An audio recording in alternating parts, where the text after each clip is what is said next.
Hey, how you doing? This is John, and welcome to John's Long Box. Man, I got crazy here today. How you doing? Welcome to It's Clobbering Time. So, as usual, the link is in the chat. You can pop in, and what we're going to do is we're going to take two characters, two comic book characters. In this case, it's going to be Hellboy and Spawn, two infernal, two hellish characters, and we're going to have a contest about them. And it's not just a fight. We're going to talk about the characters themselves, their stories, their highs, their lows, their villains, their strengths, their weaknesses, and then in the last segment we'll talk about the actual fight. So the premise of this channel is it's all in good fun.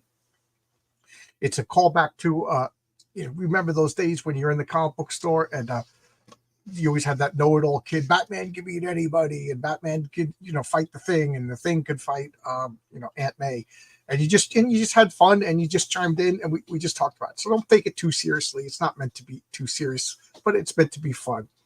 As normal, I filibuster for a couple minutes till people join. But I think I remember the DC message boards. This was really big, kind of around 2005, 2006. The DC message boards were big with versus threads, and there was this one guy, Timmy Tim. Oh, God, I hated Timmy Tim. And he would just argue for Batman. And Batman could beat anybody. And he would just make up craziest scenarios why Batman could win. And if he was losing, he would just pull out, well, in issue whatever, Batman had access to a ship from the Martian Manhunter and the ship. So it became like the mile-wide flying saucer or something like that.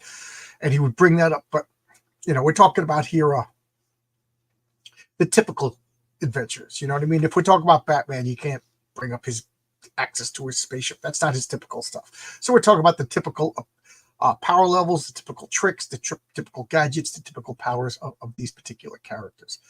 So before we get into all the fun nonsense, let's take a look at my active campaigns.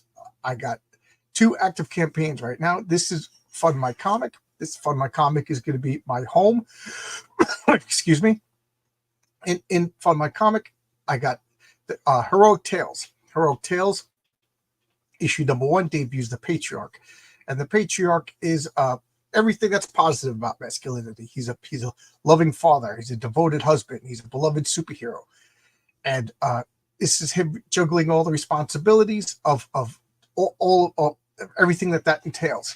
This name of the story is called Daddy's Home. He's just trying to get home, and all the trials and tribulations of a superhero, just trying to get home.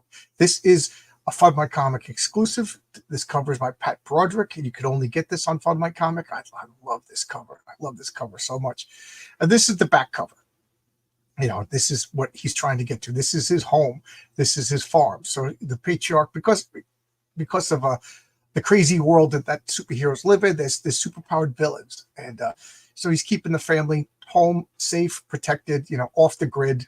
They homeschool, they homestead. And, he's trying to keep his family. There's reasons that we'll see over the course of the series. This is some of the interior art. I just want, excuse me, I want to show how the art inside is just glorious. I'm not pulling a switcheroo on anybody. And then we got a coin. We got a Heroic Tales pint glass. We got 3 of the 6 stretch gold cards. There's actually 7. So that there'll be a bonus stretch gold cards. We're so close to unlocking the 4th one. I just put in the order, and I just got the tracking number. The cards are coming. They're already paid for. They're already made, the fronts and backs, and they're shipping. I should get them next week. Those of you know me, that's my delicious Tim Hortons coffee. So the first card was the Patriarch. The second card was Boss Moxie. The 5th card was Molly Cusack, Mal. And we got 3 more, and then a bonus stretch gold card. Here's the team. And it was a big deal for me to make the comic as affordable as possible. So the most inexpensive that I could do was $10 for the comic. So I think it's reasonable. $6 if you just want a digital. But where is the comic itself? Oh, it's up here. So for $10 plus shipping, you can get a copy of the comic, and it's a complete story. And what does that mean? It means 22 pages of the Patriarch with 8 backup pages of Unheroic Tales, the origin of Lucius Kane, a villain who will have a bigger part in issue number 2. You see, and then a couple of mock ads and a letters page. You could also get this the same price. For $20 you can get a Patriarch Heroic Tales comic and a pint glass, and then $10 for the variant cover. Or you could pay $25, get 3 of each, $20 for the variant in a pint glass, and $20 for a normal cover and a variant cover. And that's pretty much this campaign. I will remove this and I will show share screen. I also ran it on Kickstarter. It's still new. The big difference, you could get the Renzo cover, get a black and white edition. A couple of people were asking for the back cover as the front cover. But here's the big difference on the Kickstarter. It is a Michael T. Gilbert cover. Michael T. Gilbert is a classic artist. He did Mr. Monster in the 80s and 90s. He's still doing Mr. Monster, but I think 80s and 90s was the heyday. And I make no bones about it. I'm trying to capture like an 80s Bronze Age appeal to my comic. You know, superheroes are the good guys. You know, he loves his wife. He loves his family. It's nothing tricky or anything like that. And Michael T. Gilbert wanted to make like a little Silver Age whimsiness to this. So I think he did it really well. I just love this Michael T. Gilbert cover. And the rewards are the same. $6, $10 for a cover, $10 over here for the Michael T. Gilbert. Yeah, I just love these covers. So I'm going to stop that screen. Oh, we got a person in here. Hi, how you doing, Marcus? Oh, hey, John. I'm so glad when somebody shows up because I hate seeing my face so big. Well, I was just setting. You're funny that way. No, you got to stop causing me angst on Twitter. By the way. Oh, yeah, I'm causing problems. I did DM you and say you are bored. So, by the way, don't take it all that seriously. So it's fine, but it's funny. It was funny. It's okay. Just so everybody knows, here is the link. This is It's Clobbering Time is an open invite, meaning you could click on this and you could join Marcus and myself and champion your hero, whether it be Hellboy or whether it be Spawn. See, I'm trying to. Who you got on your shirt? Oh, you got Springsteen. Okay, so yeah. Springsteen is also an infernal hellish character, so that kind of makes sense. Actually, he's my friend really knows a lot about him. He's okay. My brother met him once. He was nice. The rules are I don't like huge panels, so if a lot of people do show up, I'll rotate people out, 4 people at the most, and you have to show your face. That keeps. I like talking to faces, and it also keeps people from just coming in to cause trouble. It's hard to cause trouble when you're actually showing your face. Barrett X says, I'm a newbie, so I'm just going to lurk for this one. That's perfectly acceptable. That's perfectly fine. This guy, Marcus Kellegrew, is waiting for the chat to start on his laptop. And Marcus Kellegrew is also putting the links. Please check out the my comments. Hey, and you back the Gilbert cover. Thank you. I did. I think, yeah. I couldn't. Lynn Rayton, right? Lion Rayton.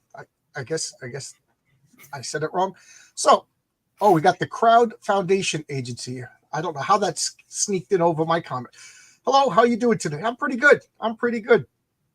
For those of you who don't know, man, it's almost 2 weeks now, right? It goes fast. Yeah, I think it was a sunstroke, or maybe it was a sugar. Blood sugar crash. I don't know what it was, but I was driving and I started to faint while driving, and I got off the highway, and as I was getting off, I swerved and hit a tree. Thank God I didn't hurt anybody else. So I actually fractured my neck. Whoa, and I scared Marcus away. So I fractured my neck. I got to wear this for 8 weeks at the best case scenario. Next week I got a zillion doctor appointments. I got doctor appointments Monday, Wednesday, and Friday to see how I'm healing. And that'll determine whether or not I need surgery or anything like that. So that's how I'm doing. I'm not in any pain. I'm in discomfort mostly from this thing itself. Oh, I'm just moving my light out of the way. I wasn't leaving you. Okay. I thought the thing about injured, it goes fast and slow at the same time. Right. Being laid up, it's a couple of times. It's kind of amazing. This is my second time. I had a hernia surgery. I remember that. Yeah. Yeah, I've been managing to avoid the hospital most of my life, and then this year I'm in the hospital twice. Yeah. Paperwork, paperwork is Don't want to killing. talk about the hospital. Paperwork is killing me. My wife did all my paperwork because I was out of it or work. I got hurt at work. They have to do a lot of the paperwork. Let's see. So there we go. We got 31 people watching. So I guess we'll start. So again, it's Clobberin time. It's supposed to be a fun comic book battle. So we got Hellboy and we got Spawn. Marcus, since you're the only one here, and I don't see the chat lighting up, do you want to pick one? Who's your who you Well, want? I generally like as a character Hellboy more. Okay. Than Spawn, and read more Hellboy than Spawn. Oh, that surprised me. I 100% convinced you were going to say the opposite. Okay. So really? what attracted you to? Well, let's talk about Hellboy then. So what attracted you to Hellboy? Well, I always liked Mike Mignola, from he started at Marvel and DC. And, and I was buying all those Legend books. Byrne wrote the first one.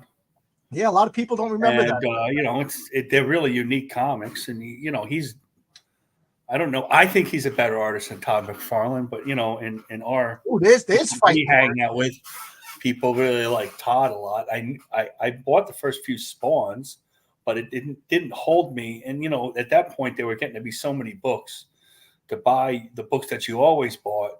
I wasn't one to drop books. I'm more than likely not buy a new book at that time. I'm the same way about that. Once I got into a book, for the most part, I was with it to the end, to the point when a comic got canceled, I was almost relieved. Oh. Right. Wait, I understand that, but it's a money thing. You have no choice. Yeah. It's the 90s. At that point, getting married and having money has to go other places. Yeah, I remember so many times a comic would get canceled, and I was like, "Oh, this is terrible," and inside I'm like, "Thank God this comic." But not that way with Hellboy. I got into Hellboy pretty much from the beginning because if I remember correctly, Hellboy debuted in Next Men. Yes, he did. That's right. Yes, Hellboy debuted in Next Men, and Next Men was a John Byrne comic. John Byrne wrote it and drew it, and that's right. I got Next Men. It was Dark Horse, correct? Right? Dark Horse, yeah. It was a Legends imprint. Correct. And they were all making millions. I mean, they all made a lot of money. Not quite as much as Image, but he made a lot of money on those books. And for those of you who don't know, Next Men is a phenomenal comic. It's one of my favorites. Next Men was a good, he built a nice world. He inked it himself, which fit the world. Yeah, that was one of his last best things. Yeah, that was people get mad when I compare who's a better writer, Chris Claremont or John Byrne. Well, John Byrne wrote similarities. Yeah, John Byrne wrote a lot more stuff than you think. I think he's just as good as a writer as he is an artist. And he always thought of himself as a writer who draws than an artist who writes. Kind of Graham Nolan feels the same way about himself. Yeah, Graham Nolan's another one who you forget is a good writer. That's a good comparison. Very good comparison. Hail to the Lord, hail Zacton. And he's slightly exaggerate. Yes. He exaggerates the poses. I don't hate McFarlane. Oh, it's past Master Dan. Yeah, we'll get to Spawn. So back to Hellboy. As we were saying, we have to bring up Next Men because he debuted in Next Men. That was a great series. It was kind of a more logical. Excuse me, just hair just got my mouth. I was just petting the cat, but Next Men was like a more logical X-Men. Like what if the X-Men really existed in the real world kind of thing? Yeah, that's right. The speedster character's muscles in his legs were developing more than the rest of him, so he looked a little disproportionate. The invulnerable woman was losing feeling, and because of that, she was becoming detached from society. I love that kind of stuff. The guy with the eye beams had all messed up eyes. He had to wear glasses to cover it. He was tying it all in with his other characters like Torch of Liberty and all. I like Torch of Liberty. I forgot about Torch of Liberty. That's good memory. Well, because I like all that. Me too. I created an all-American character for a story myself, so I remember all those. And then it was all tied together through a time travel story, which to me was one of the best comic book time travel stories ever. I probably like time travel better than you do, but it Well, does have to make sense. I am super picky about my time travel. Well, like you should be. It's hard to do time travel correctly. Most do not. Most do not. I love Spawn and Hellboy, but Spawn has all the cheat codes. We'll get to that when we'll talk to Spawn. So Hellboy debuted it as a backup in that, and then it quickly went to like a series of miniseries within Dark Horse. And if I remember correctly, Right. the first true Hellboy comic was labeled The Conqueror Worm. I think that's right. Either that or Seeds of Destruction. Seeds of Destruction, The Conqueror. Yeah, now I think so. I mean, I haven't reread them in a while, but Hellboy was one of these characters that, well, Spawn too, to a certain extent. You didn't have all the answers about him right away, but you knew enough about him. You knew what he was about. He's a good moral person. Even though he looked the way he did, he wasn't a demon. Right. I call that the Pinocchio. And unfolded through all sorts of Irish mythology, which is fascinating. We find out more and more about him. Now, maybe we know too much, but it takes years to do that. You're absolutely right. Geez, they didn't tell you everything about Hellboy. You learned it over time to the point where I was starting to wonder if they were ever going to tell us everything. Like he had this gigantic right hand of doom, and he had the horns on his head that he was cutting off, and then every once in a while, in a moment of crisis, he would show flashes of himself as this fully horned, fiery crowned demonic creature, and you're like, what's going on? And there was always this like sadness behind his eyes. There was always this like he was trying to struggle with destiny and his purpose. I just such a soft spot because he had all those strange adventures where he talked to fish and all sorts of the undead and all sorts of different mythological creatures. We never knew really exactly what his powers are. Right. Like he does have powers, and they're strong, but he got beat up a lot. He got almost killed a lot. He was really fighting against gods in a lot of ways. Right. So I guess that you brought us to the next section. So what could Hellboy do? What are his abilities? Well, as far as I know, he's fairly invulnerable and super strong. Right. Or not invulnerable, but hard to hurt, I think is a better. No, not Superman type of thing. Yeah, nobody really knows. I know invulnerable is an absolute term, but he's not. He can't be hurt by flame. That I remember. Yes, he's totally immune to fire, which I don't know how strong he is, but he's fairly strong. I don't think he shoots beams, and we really the right hand of doom can do almost anything, including raise the dead. So that's like his X factor there. Right. And I always thought as the right hand of doom, the big how the lobster has one small claw and one big claw. Yeah, that's right. I went into this long period of time of writing up all of my favorite characters into super, my role-playing game rules. And one of the powers that I gave his right hand of doom is it seems like it could just, like, if you have a force field or if you have a defense, it seems like the right hand of doom could just bypass whatever defenses you have. If you were the Human Torch, he could just grab you through the fire. Like was invincible. It just, nothing affected it. You could destroy Hellboy and that hand would literally still be there. He had a big gun. He didn't like to use it much. Yeah, but to remember a lot that the piece slightly undefined. It's not like he had ray beams or could fly or anything like that, but he was fairly indestructible. Right. He was indefatigable. He never seemed to get tired. Right. And he's also a lot smarter than he let on, I thought. And he was the trained occultist. He could cast spells. Right. That's right. I remember that now. He could, he had like a utility belt where he would have like garlic for vampires and wolves being right. At one point, he had a nail that he hit into that circular thing. I remember that. That's right. Water. He had like a lot of solutions for. He would do research, and like you said, he came off as a dummy, but that was, I think, part of his charm. What weaknesses would you say Hellboy had, or has, depending upon his point of view? He's still around. Well, they don't do as many stories as they used to do. I think his weaknesses, he cares. He cares about his team. Liz, he cared about Liz. He could be distracted. he doesn't always understand anything right away, so they can kind of get the jump on him, the demons and such. I always thought too that he had like an internal conflict. He was always fighting he was right. Well, he was that's born to be the ruler of hell. You know, right. His mother, if I remember correctly, his father was Satan himself, and his mother was like Morgana Le Fay, or a descendant of Morgana Le Fay. Right. You know, a time traveling witch, and the mother herself wasn't. She was kind of a victim of all of this. That was kind of a sad story. He was always fighting.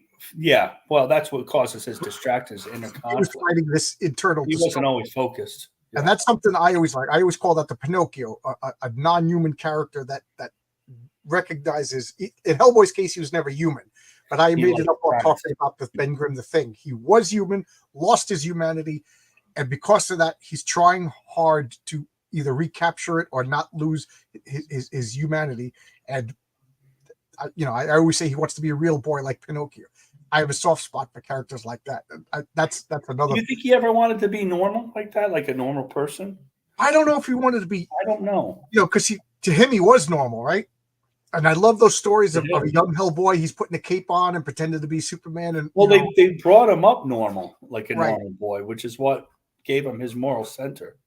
It's funny because I never pronounced Trevor. They say Trevor Broom in the movies. I guess that's how you pronounce it. But before the movies came out, I always said Trevor Broom, the way it was spelled. But I love that he, like, just like Pa Kent, he grounded Hellboy with the sense of humanity and innate goodness. And then he gave him comic books of Lobster Johnson, where he pretended to be a superhero. Comic book saved the world in the Hellboy universe. I like that how Mignola could come up with any name, like unlike the rest of us. Right, Lobster Johnson, Lobster Johnson, Hellboy. It's just and it all works for him. Ape Sapien, Right. Like, yeah. If we didn't be like, I can't use Ape Sapien. Forget that name. But it works for Mignola so well. Right, and that's one of the things I like about the world. All right, so we talked about his weaknesses. We talked about his strength. One of the things I love about Hellboy is the world itself. Like Mignola, I'll read a story.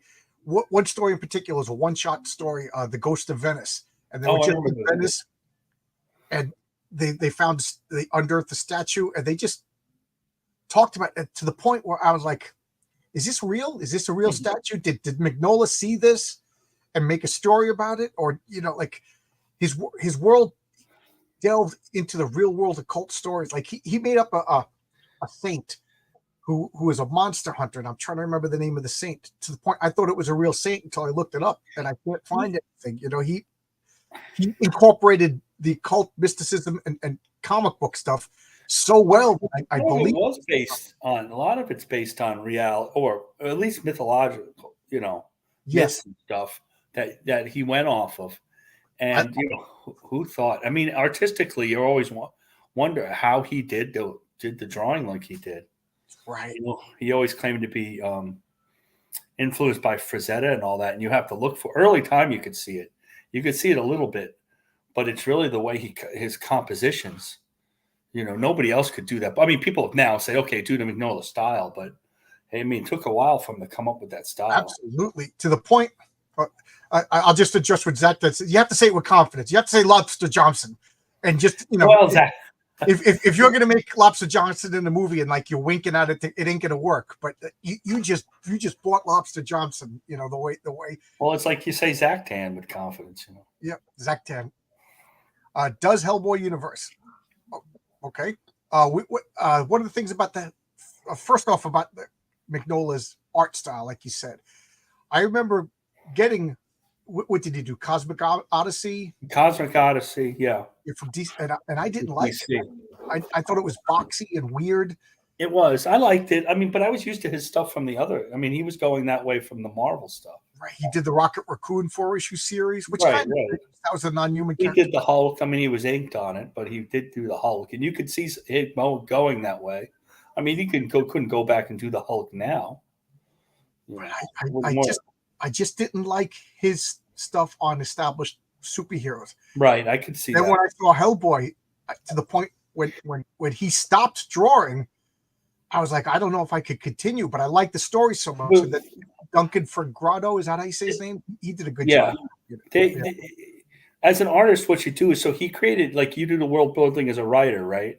Yeah. Well, he's doing the world building as an artist. So his artwork that he's doing fits into that world. That's his world. Superman does not live in that world, or Batman. Well, Batman maybe could, with all the shadows. But and then like you would say, Next Men, people at the time would say, well, Byrne can't ink. That looks so rough, but it fit for Byrne's Next Men world. If he did that style for Fantastic Four, it wouldn't work.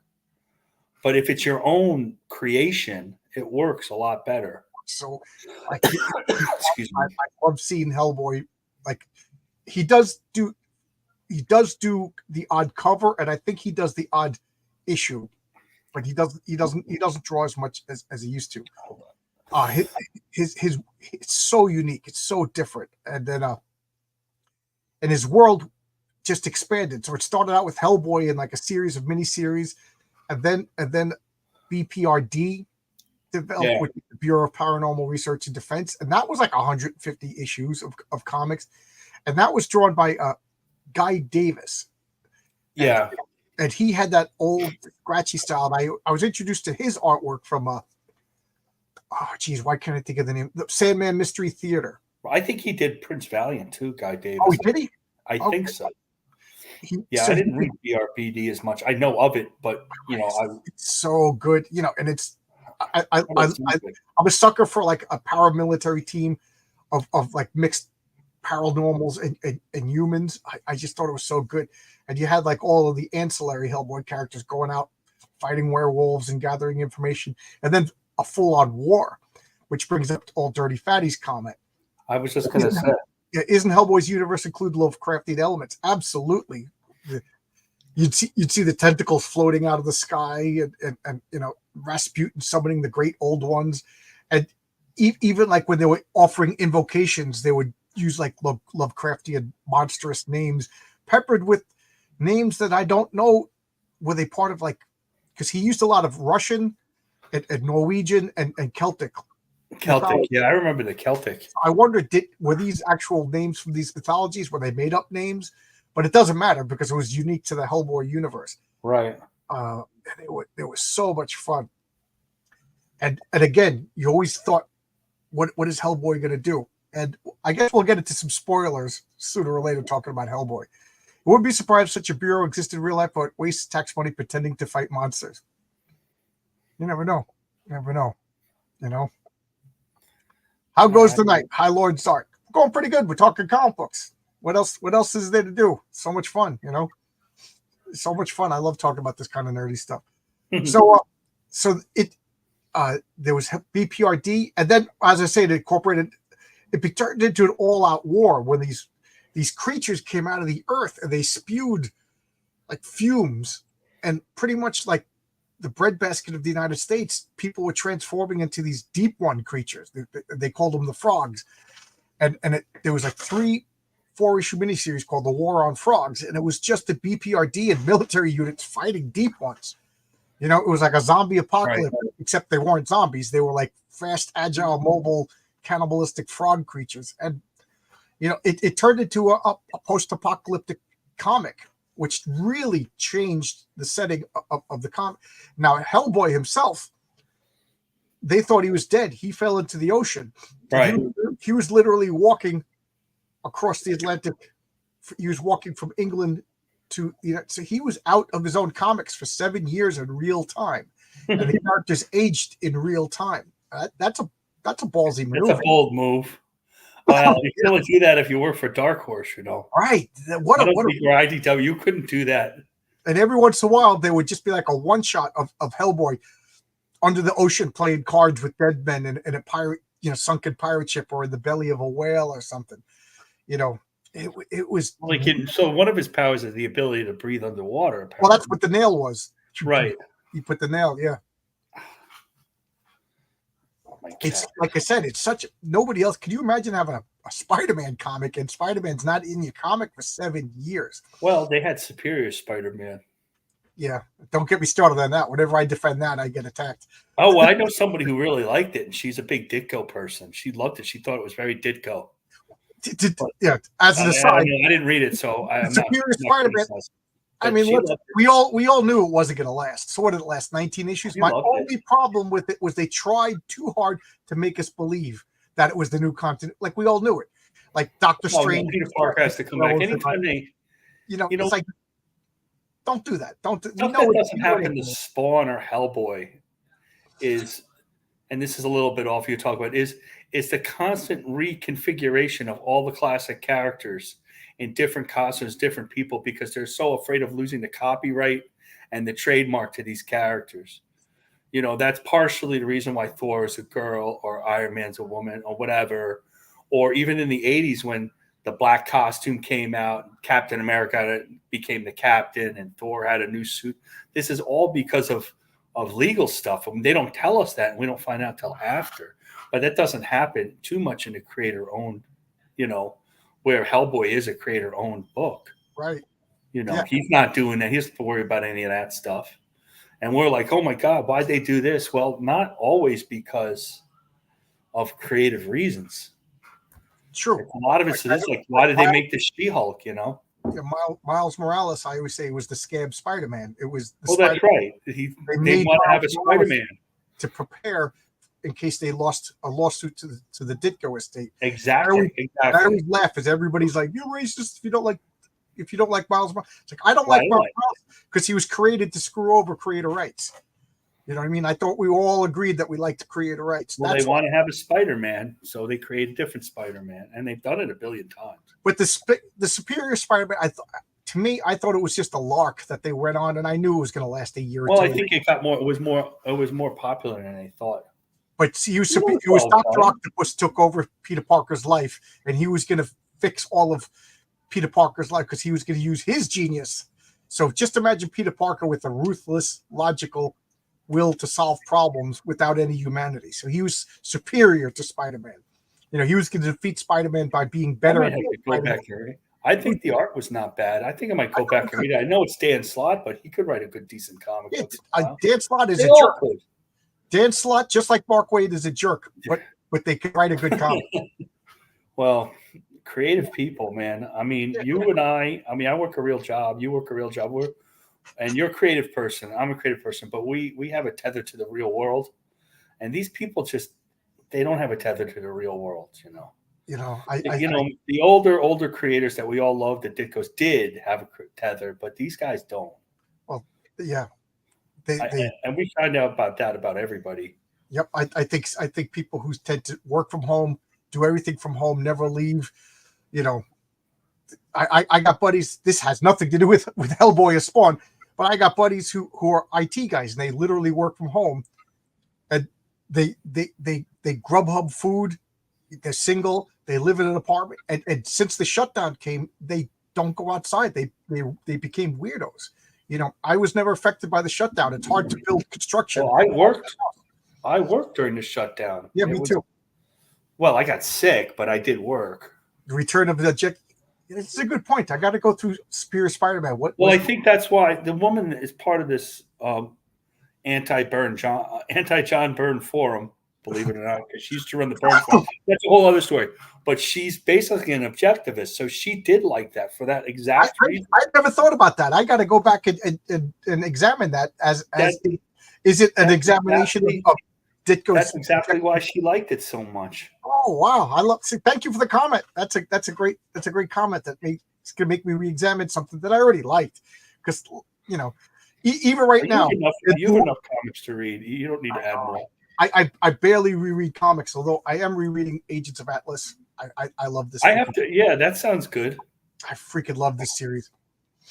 But I lost my train of thought. But anyway, I like most of the comics. You'll find that I like most of the comics I read. I try to find something about them that I like. It's not always. For the most part, I don't get insulted too much about it. I stepped over you. No, that's all right. I'm used to it. Not you, but just general life. I just talk to my dad. That's all he ever does. I kind of like a lot of people with people. Like I like Don Heck. I like, people hated that guy. But I go back and say, wow, this is nice. I mean, I like a lot of that stuff. It has to really go far for me to hate a comic. I just like comics. For the most part, I just said this today. Like when you go to eat a meal, you always go, man, I can't wait to eat this meal. This I want to enjoy this meal. Nobody sits down going, I want to hate this meal. I feel the same way. I feel a lot. I go, yeah. So I'm sorry. But you know what I mean? Like if me and you went out to dinner and I just said to you, this is gonna suck. I can't wait to hate this dinner. You're gonna be like, what the F is wrong with you? You know, I want to like comics. I want to like the right. Yeah. Part, I know enough about comics that I know that this I'm not gonna like, so I don't get it. So if I'm buying a comic, something told me that I'm gonna like it. You know, so well, very rarely do I read comics that I don't like. Hence, on my channel, I don't do too many negative reviews. I like a lot of movies I go to other people don't like because I don't go to the movies a lot. So I'm not picking it apart. I made a decision that I'm not going to pick apart some of this, say, movies because I want to enjoy myself. I don't go that much. Well, I drive my wife nuts because I pick apart. I know, but writers, like specific writers, do pick apart movies. I understand that. But so like you were talking about godlike, I see it. I read half part of it, not all of it, because I don't have time. I see it. I don't want to see info dumps. I see it, and I think that Brian Bell should have had a sit down with him. Artistically, I don't mind it, but at that price, you clearly can't do that. You can't just set up your next 20 issues because the 20 issues takes 20 years. I mean, that's the issue with doing it like that. For those of you who don't know what he's talking about, I was writing a script to Heroic Tales, and I sent it to Brian. Brian said, "This is world building. The info dump, the comic. There's no character to connect anything with." And he was absolutely right. So I vastly rewrote my comic script, and to his credit, he was 100% right. But the godlike review. All the guys. All the younger guys, youngish guys, they like to set it up. They like to have the cliffhanger that set it up. I mean, I liked Inglorious Rex 2 a lot better than 1 because that was more of a beginning, middle, end. 1 was okay, 1 was good, but I liked 1. I'm not super. Yeah. I mean, Shane says number 2 was better. It was more of it's a setup, but at these prices, you want to have that complete story. You can lead to the next story and your next world, but you got to have that complete story. You can't assume that people are going to be able to buy the next one. That is the big weakness with the crowdfunding which is why comics is comic. You know what people don't understand, and comics is hard. You'll see me post that comics is hard. Yeah, it's hard to draw them. It's hard to write them. It's hard to get them to be good. It's hard. It's not easy. It takes time. That's why my comic, I'm trying to keep it $10 and a complete story. But reviewing godlike is not the purview of this. No. So that's just, but so when Mignola, and he just didn't go the monthly route. He went, I'm going to tell 4-issue complete stories that lead into the next 4-issue to 6 or 2-issue or 1-issue Christmas specials. He always had a beginning, middle, and end to every one of his stories. So to tie it back in. So I didn't mean to go too far afield. Yep. And then Spawn, on the other hand, that's a monthly book. So it was monthly. So it could have the cliffhanger because in 30 days or so, Spawn basically comes out you guys tell me how late Spawn is, but supposedly come out every 30 days, 30 to 60 days. You can remember. So, all right. So we talked about Hellboy. We talked about the creator. We talked about his powers. We talked about his weaknesses. For those of you who don't want spoilers, I'll give you a second or two. I'll wave my hands, and when I'm done waving my hands, I'm going to give you a spoiler. Okay, Hellboy died in the comics, so he's dead. But at the same time, he's a supernatural occult being, so his story goes on. He has assumed the infernal throne, and he's this crowned agent of chaos, but it was kind of left ambiguous. Is it the end of his story? Did he overcome his evil nature? I don't know. But there's still Hellboy stories because he debuted in 1943? Right. So they're jumping back and forth in time with Hellboy stories. Some of them are drawn by Mike Mignola. Some of them are drawn by other people. And so the comics are still coming out. And something tells me that there's going to be like a definitive conclusion for Hellboy. I'm hoping in the near. I think so. He probably will bring him back. I don't think Hellboy's ever really dead. Right. Like, From my understanding, but he is dead. Well, that was a sad panel. You just saw his body, Liz Sherman, everybody crying over the butt. And then you see this, like, it kind of hinted that he was devoid of humanity. He was like, this risen infernal power. Right. That I'll get back to. So let's talk about Spawn. Okay, let's see this comment first. Yeah, but guys worked at Marvel DC cranked out a new comic every 30 days. So art writing, Carlson takes 2 years for one book. I can't talk to that because I never worked in that environment. But I think Marvel and DC also had all the infrastructure to support all of that. They had a lot of people pushing papers to get it out. They weren't always on time. The comics back then that you're talking about in the 70s, 80s, they're really well drawn, but they're not as detailed. The background, you talk about that on Sunday Comics, the backgrounds aren't always as detailed. There's a lot of cheat panels that are done very artistically.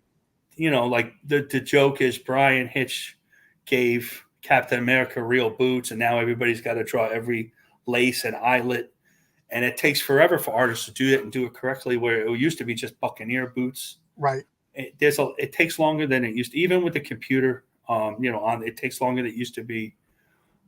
They weren't always on time. Marvel with the first. Jim Shooter told me that Marvel had delivered all their monthly books on time for the first time in 1980.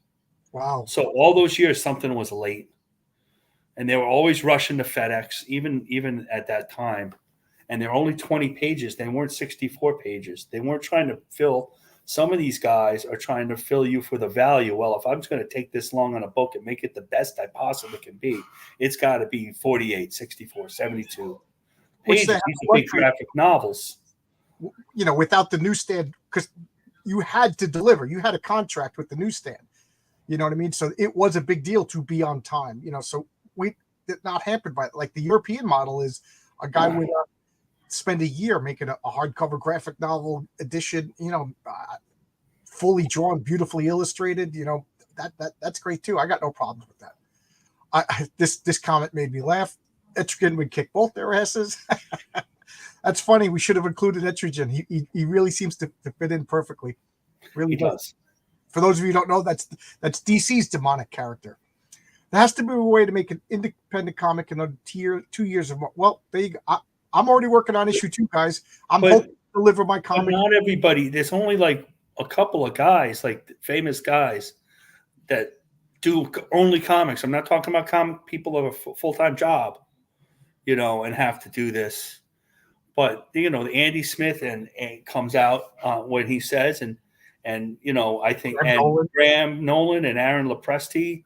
Shane Davis has never been late, and if it is, it's because of the printer, and he's out there telling you, and he's ashamed of himself when it's a week late because he talks about it. There's only a couple of there's 3 really egregious people that I can think of. There's others that are 4. There's Dan Fraga, and there's EVS. Yeah, I don't want to get into names of that kind of nonsense. John Malin's late on that one. I don't know anything about John before Card Like, so I can't. I don't want to get into people on Jawbreakers or anything else. Anything else he did. Marcus. Yeah. I don't want to get into names of people. Sorry. Yeah. But there's only a couple. People are overreacting. Concentrate on John. John's book is not going to be late, so you should all back it. He's hurt, and it's going to be out on time. Right. He got. In my defense, I'm not the artist. I'm the right, and I was 85% done before I even launched the campaign. So I have that luxury because I have another job. I understand a lot of artists; they're not going to do 85% of a comic for free and hope that it sells. So I understand that market. I'm not talking bad about that. But you have the talent of picking the right creators to work with you that are on time and that are fast enough. Right. And I'm not going to launch the campaign for 2 until I'm about 85% done, because if you're worried about that, that's the way to do it. But so we talked Hellboy. Let's talk Spawn. Now, I was hoping that you would be more of a Spawn guy because I'm a Hellboy guy. I love Hellboy. I can argue for Spawn. Well, I mean, I'm not a big Todd McFarlane guy. I got the first few issues of Spawn and understand a little about him. I mean, he's nearly indestructible. I mean, there was that first time where he was using all his powers until he died, which was kind of interesting. But I think they got rid of that. But he has a lot of powers that get him out. Like they have the chain; it lights up. He has he shoots beams. He's just about indestructible as well. You know. I've seen him like he could lift cars and bend bars, and his cape is prehensile, like he could grab people with the cape. The chains he could almost like tell. Right, exactly. Yeah. And I really liked in the first, I don't know, 20 issues or so. I collected, in full disclosure, I collected Hellboy 1 to 20, and then I stopped, and then I started again around 50, and then I collected up to, I think, to 100. I think I've just 100, and then I stopped again, and then I bought another run. I think I bought up to 200, but I haven't read them yet. So I'm just trying to give you where I am on. He has some. He's also a spawn of hell, right? So he's similar to the Hellboy in that respect. Right. They're both like hellish royalty. If I remember the story correctly, he is supposed to be I'm getting a little excited and too much coffee, but he had like a meter, like it was a meter that was counting down.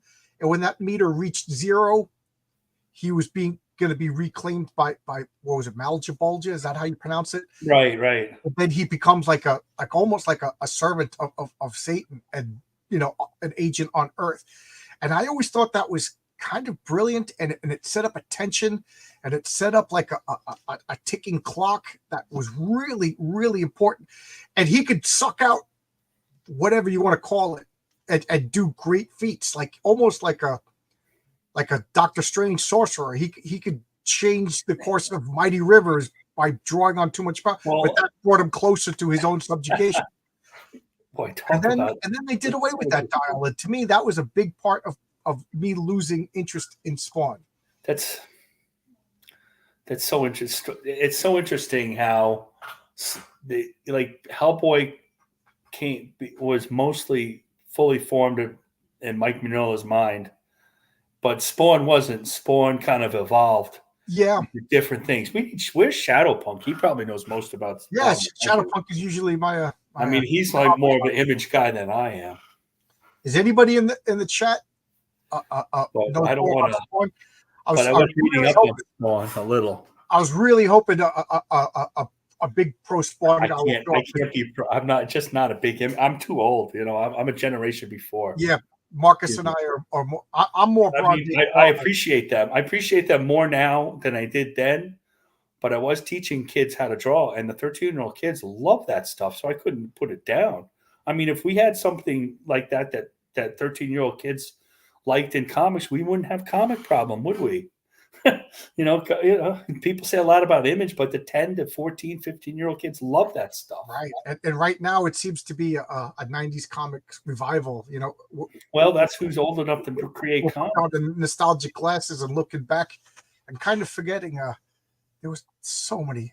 The 90s really, as we all look at the 90s like, oh, it was so. It wasn't that. We could talk about that. So we have the 90s. So 90s was really bad, and Marvel, the last half, they were really bad. But Hellboy came out of the 90s. Next Men, Angel and Ape, Art Adams did some great work in the 90s. The image guys that people all like now, they were sporadic, unfortunately. That type of thing. But there were a lot of the art became more. It didn't tell a story as well, but it became more exciting.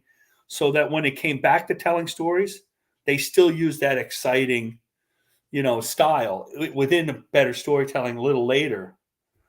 It wasn't what's going on now. Like if you look at Dave Brink's Genuine Comics now, like a lot of people like, oh, this looks like Image Comics, but it's Image Comics to me with Bronze Age storytelling. It's the exactly. It's so good. For those of you don't know what I'm talking about, Dave Brink, he has a comic on Indiegogo right now called Perfect 10. I always say the wrong thing. Perfect 10, issue number 5, and you can get the back issues. It's so Do I have that here? Hold on. If I'm looking down, I can post links on my phone while I'm doing this. So if you don't mind. Sure. I'll talk. So I want to address some of these comments. So Hail the Lore says some of Spawn's powers. Good. Because I'm a little rusty. Even though Hey, Hail the Lore should join us. He's always in here. Hello, join us. The link is in the chat. I'll throw the link up again after I address your comment. Some of Spawn's powers. Phasing can create weapons. So he could summon guns. I kind of forget that. But I always remember that. Guns. And to my way of thinking, I always thought that was like funny. That's like Cyclops has these great eye beams, and then he would use machine guns. But in context of the fact that Hellboy, I'm sorry, that Spawn was preventing this helometer from getting exhausted, using guns makes sense. And I thought that was clever. Like, I have this, and I do like the idea that he's vastly powerful, but he does not want to use his powers. So he's using guns. Normally I'm against superheroes using guns, but that makes sense. I thought it was a really crafty workaround to keep this tension for going as long as possible. He even locked God and Satan in their own realms together. I vaguely remember that. Was that in the first 100 issues? Because that's the issue. That's the run that I know the most. I vaguely remember that. Oh wow! I got a super chat. Look, I'll get that. I was just gonna say I saw the super chat. Yeah, sometimes I get so excited reading the comment. McFarlane writes Spawn to be cool, so he feels. This goes to what Marcus said, whereas Hellboy was formed out of the egg, hatched, and just needed to grow into his vision. I think Spawn was shaped as he went along. I don't think Todd McFarlane would get mad at us for saying this. I think even the Fantastic Four wasn't fully formed. They evolved. Even the first 20 issues. By issue 20, the Fantastic Four were almost completely different personality-wise. I agree. Yeah, the one Marvel comic that Thor wasn't fully formed. Right. Far from it. One character that was fully formed from issue 1 was Spider-Man. Spider-Man. The first 38 issues, I know a lot about him before. So Spawn gave up his godhood. Again, this must be after my my tenure of reading. Well, when you do 300 issues, I mean, a lot of things happen to you. It has to change. It has, or as Chuck Dixon says, the illusion of change is the way to go with comics. Well, that's what Byrne used to say. The same thing. Right. I think that's yeah. I've watched some of the animated. Remember that the animated series on MTV was. I do remember a little bit of that. Yeah, that was awesome. Yeah. Okay. So now Hail the Lore, he's filling me in with details that I'm not 100% on. He has a healing. Excuse me. He has a healing factor. Yes, Hellboy has a healing factor. Spawn has a healing factor. Plus, he still uses combat. That's right. That needs to be addressed. He's right. Teleportation, shape-shifting, resurrection. And he was looking it up. Yeah.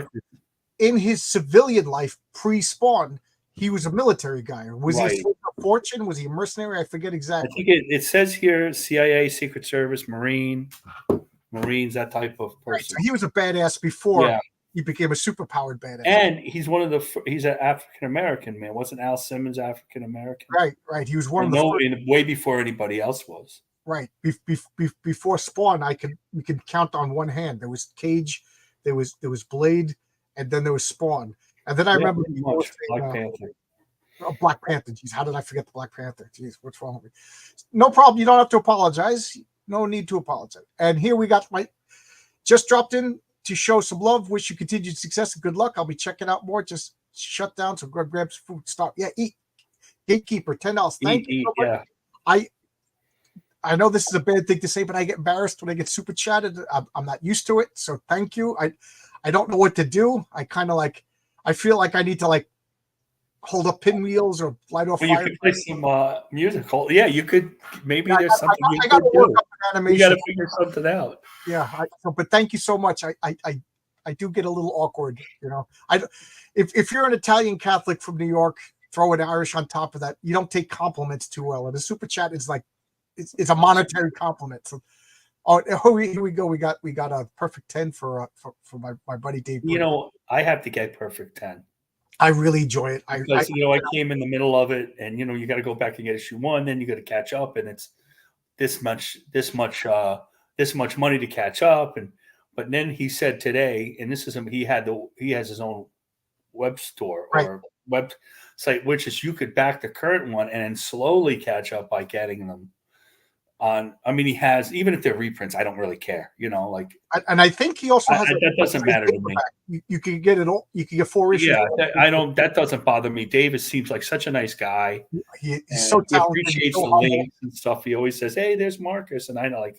Then I feel bad. He's so humble, and he really is humble. He's kind of a shy guy. He doesn't like to live stream, but he has to do it because of the nature of the business. He's doing better than he used to, boy. I remember when he first came, he's much better. I thought he stole guns. That's what I thought. I kind of remember him like knowing where there was caches of weapons. We're not talking Dave Brink. Dave Brink did not steal any guns.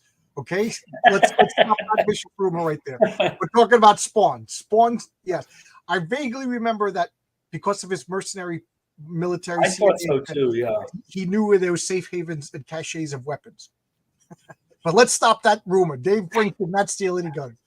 I like Genuine Comics. American Bliss is the one I'm missing. I gotta get American Bliss. Nothing wrong with that's when I first heard of Dave. Heroic Tales. This guy may be a jerk. The guy who makes Heroic Tales is kind of a jerk, but he's honest about. He's honest about being a jerk. We have to help you with Twitter, but other than that, you're okay. 1991, anywhere near as good for Marvel as some like to have. Yes. Logic's. Oh no. Logic's Finest always has great, insightful comments. I was just rereading Bloodlines that came out in 1993. Yeah, that was pretty bad. I remember that. Oh, my God. It was fun to read how bad it was. There was one comic that had everything bad about DC in one cover. The mullet Superman, the guy Gardner as Warrior with the yellow. There was I drew the mullet Superman once. Oh, God. Artemis as Wonder Woman in the Hoochie outfit. Oh, that Artemis as Wonder Woman. Oh my God. When Byrne came on, I wasn't buying Wonder Woman, but I knew I was buying comics. So I knew what was going on with Wonder Woman. And when Byrne took over, it was like, oh my God, Wonder Woman is back. Right. And that wasn't his best, but at least it was Wonder Woman. I'm working on it. I'll definitely join in the future. You're always welcome. Always welcome. If Hellboy has his horns of flaming crap, okay, we're there we go. Focusing us. Yes, Violator beats Spawn and would be a quarter of Hellboy. Yes, I was going to come back to this. Save this comment for later, Great Gold Worm. We talked a little bit about Hellboy before you showed up. A little bit. Jeez, we've been talking for an hour already. I know a lot about Spawn and Joe M. Sontag and Sean. Yeah, I was hoping Joe would show up. I know he's on those guys do some images. That guy knows Spawn. I was really, really hoping he would show up. Don't forget Falcon and Luke Cage. I forgot Falcon. I said Cage. Yeah, that's what I said. There was like before Spawn, there was only like 5 instantly recognizable black superheroes, like Black Panther, Blade, Falcon, Luke Cage, and is there any other that? And then only one of them had its own book, and that was Luke Cage. Right. Yeah, Luke Cage was the first. He also had an African American artist draw him. However, though Billy Graham. That's funny. It's funny that back in the 80s and 90s, I didn't know the heritage, the background, the politics of a lot of, you know what I mean? So like some artists I see on Facebook, I'm always trying to get people to come on my channel. I'm like, oh, this guy, I always thought this guy was black, or I always thought this guy was white, or you know what I mean? Or I didn't realize this guy doesn't even speak English, because you just saw the art. He is a Hellboy. His baseline is Spider-Man level superhuman powers. He has armor that is called K7 Letha, a royal hell armor that looks. High Lord's out. Thank you. I did not know that. Yes. So if to my way of thinking, if Hellspawn or Spawn is not actively sucking this hell juice to make that hellometer go down, he's probably like I would put him on Hellboy's level, like a base Hellboy and a base Spawn. I think if we were to start fighting them without any supplements, I think that would be a real, like, no weapons, but maybe even Hellboy would probably have the advantage because the fist will get to the advanced superpowers final forms later. James Rhodes and Cloak and Falcon were all before Spawn. They're good work. James yes, they were. He's right. Cloak was an original superhero. Jamie,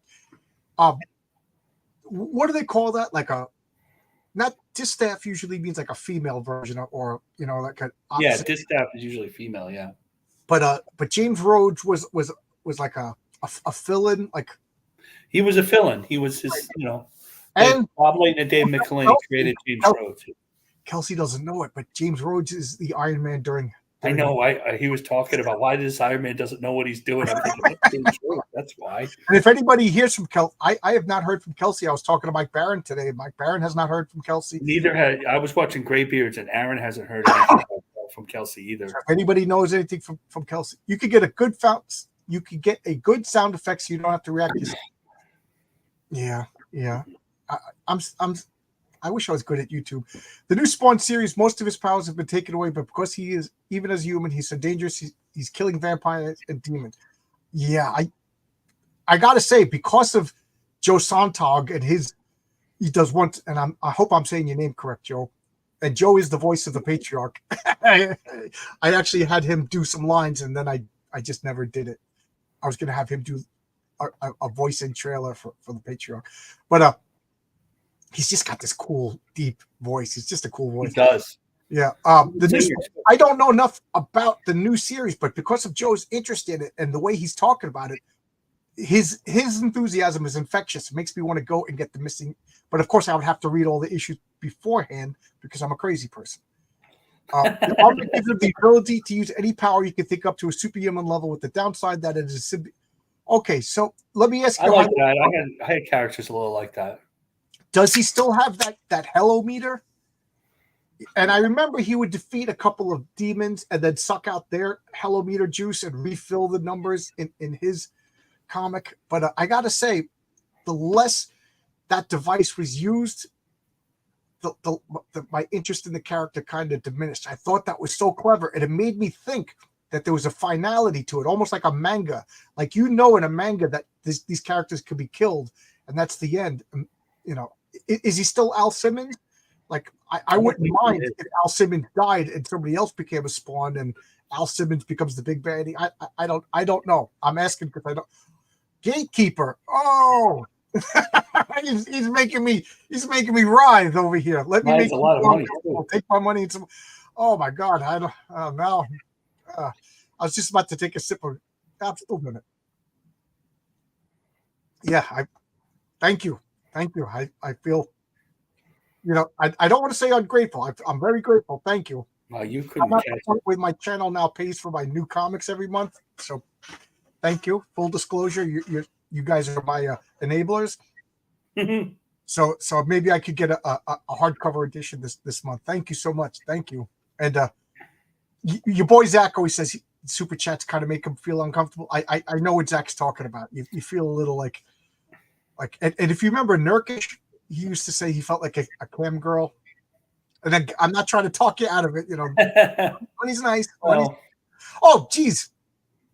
I skipped over a comment. Spawn and Monica Rambeau. We forgot about the lovely ladies. Monica Rambeau, for those of you who don't know what we're talking about, she was Captain Marvel. And they made her Captain Marvel just as kind of like a way to squat on that name before the They wanted to keep the name. Right. And nobody complained. My only problem. This was a great character. Puberty. My only problem with Monica Rambeau as Captain Marvel was I didn't like the wings. You know what I mean? Right. Yeah, that's John Romita Jr., I think. But I ended up loving it. I ended up loving it. It kind of gave her a unique silhouette that nobody else had. So. And I liked her. I remember that when she was introduced in Amazing Spider-Man, wasn't it? Yeah, Annual 10. I think it was inked by John Romita Sr. It was I love that comic. Yeah, it had the cover of her. Yeah, maybe you should do that comic for Sunday Comics. That's not a bad one to do. That's a good choice. She's like an important character now. Good choice. She became leader of the Avengers. Yeah, she became the leader of the Avengers, and there wasn't riots in the streets. People loved that character. I still love that character to the point when Legacy. Genghis or Genis or Genis or however they pronounce his name took the name Captain Marvel. I was like mad.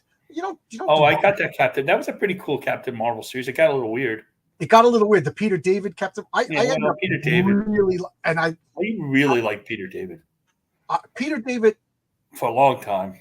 peaks and valleys with him. He could really go off on like this like pop culture reference, Peter David, which Too much. I don't like as much.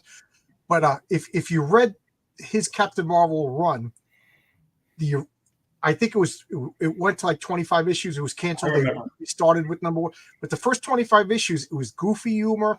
I kind of liked it. I didn't kind of.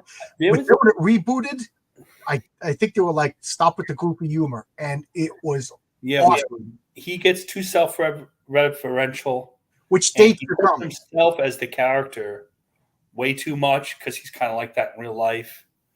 And I loved his Hulk, 3/4 of his Hulk. I mean, in retrospect, some of the stuff didn't age well, but that last couple of years where he was having a bad divorce from his wife and he killed Betty Banner, that wasn't so great. But you know, I read some of his novels. I've read his books, and they were good. But he got a little wiseacre, like you said, at the end, particularly a lot. But his Captain Marvel, especially the series, the second run, yeah. What I liked about it is he inherited. You know, he was supposed to be the son of Marvel, and he inherited the cosmic awareness. Yeah, it made him crazy. The cosmic awareness overwhelmed him that he was losing touch, and it was a really. I remember that. Yeah, it was good. So good. He could artist with High Lord Zart's comment, so let's just address this. Spawn is a U.S. Marine spec ops merc that's trained with Hell Knights and Witches and supers. I guess. Yes. Again, I wish I knew more about Spawn. I begrudgingly read Superman when John Byrne left Marvel to join DC because he's my. I didn't begrudgingly read Superman. I love that Superman. I love that. That was my Superman. Good. And now that I see my beloved continuities getting wiped out, I would love to go back in time, visiting the comic book store to the old timers who were absolutely livid that they got rid of their Superman and apologize to them and be like, I understand where you're coming through. Let's hug this out. Well, because I was like, look at these old timers. I think he did a nice job on Superman. And Superman's had good runs here or there, but they just, it's a long time. They haven't they didn't officially revamp them for like ever. So, And if I may drop a spoiler, Oscar Carano, Tonic Ball, and myself are working on a Crisis on Infinite Earths meets Love and Rockets type story that will be not all ages comic. We'll leave it at that. We're going through we're going through some preliminary sketches right now. The only problem is I kind of broke my neck, so there's no schedule for it. So you don't even know it's behind schedule already because I didn't give you a schedule for it. But, it's not behind schedule until we know the date. So until I give you a schedule, yeah. Hellboy got a lot of endurance, though. That guy is also a ridiculous amount of luck when put into situations fighting. Yes, I'm gonna say not like Marcus said. Hellboy is a lot more intelligent than he comes off. He kind of comes off as like a beer drinking, right, cigar smoking kind of guy, and he is. He's a regular because I think he's always fighting these literal demons in his mind that are whispering and trying to assume the throne, take over, and everything. So I think he's trying harder and harder to come across as just a regular Joe Schmo, but he's super intelligent and he's really smart. He's a spellcaster. He's has access to information that the average person doesn't have. So does it look like luck? Maybe is it luck, or is it luck favors the prepared kind of thing? James Rhodes was Iron Man during the Secret Wars comic because Tony Stark was an alcoholic. Yeah, that sounds like a mean statement, but it's absolutely the truth. Yeah, they went on that alcoholic story went on way too long. Yeah.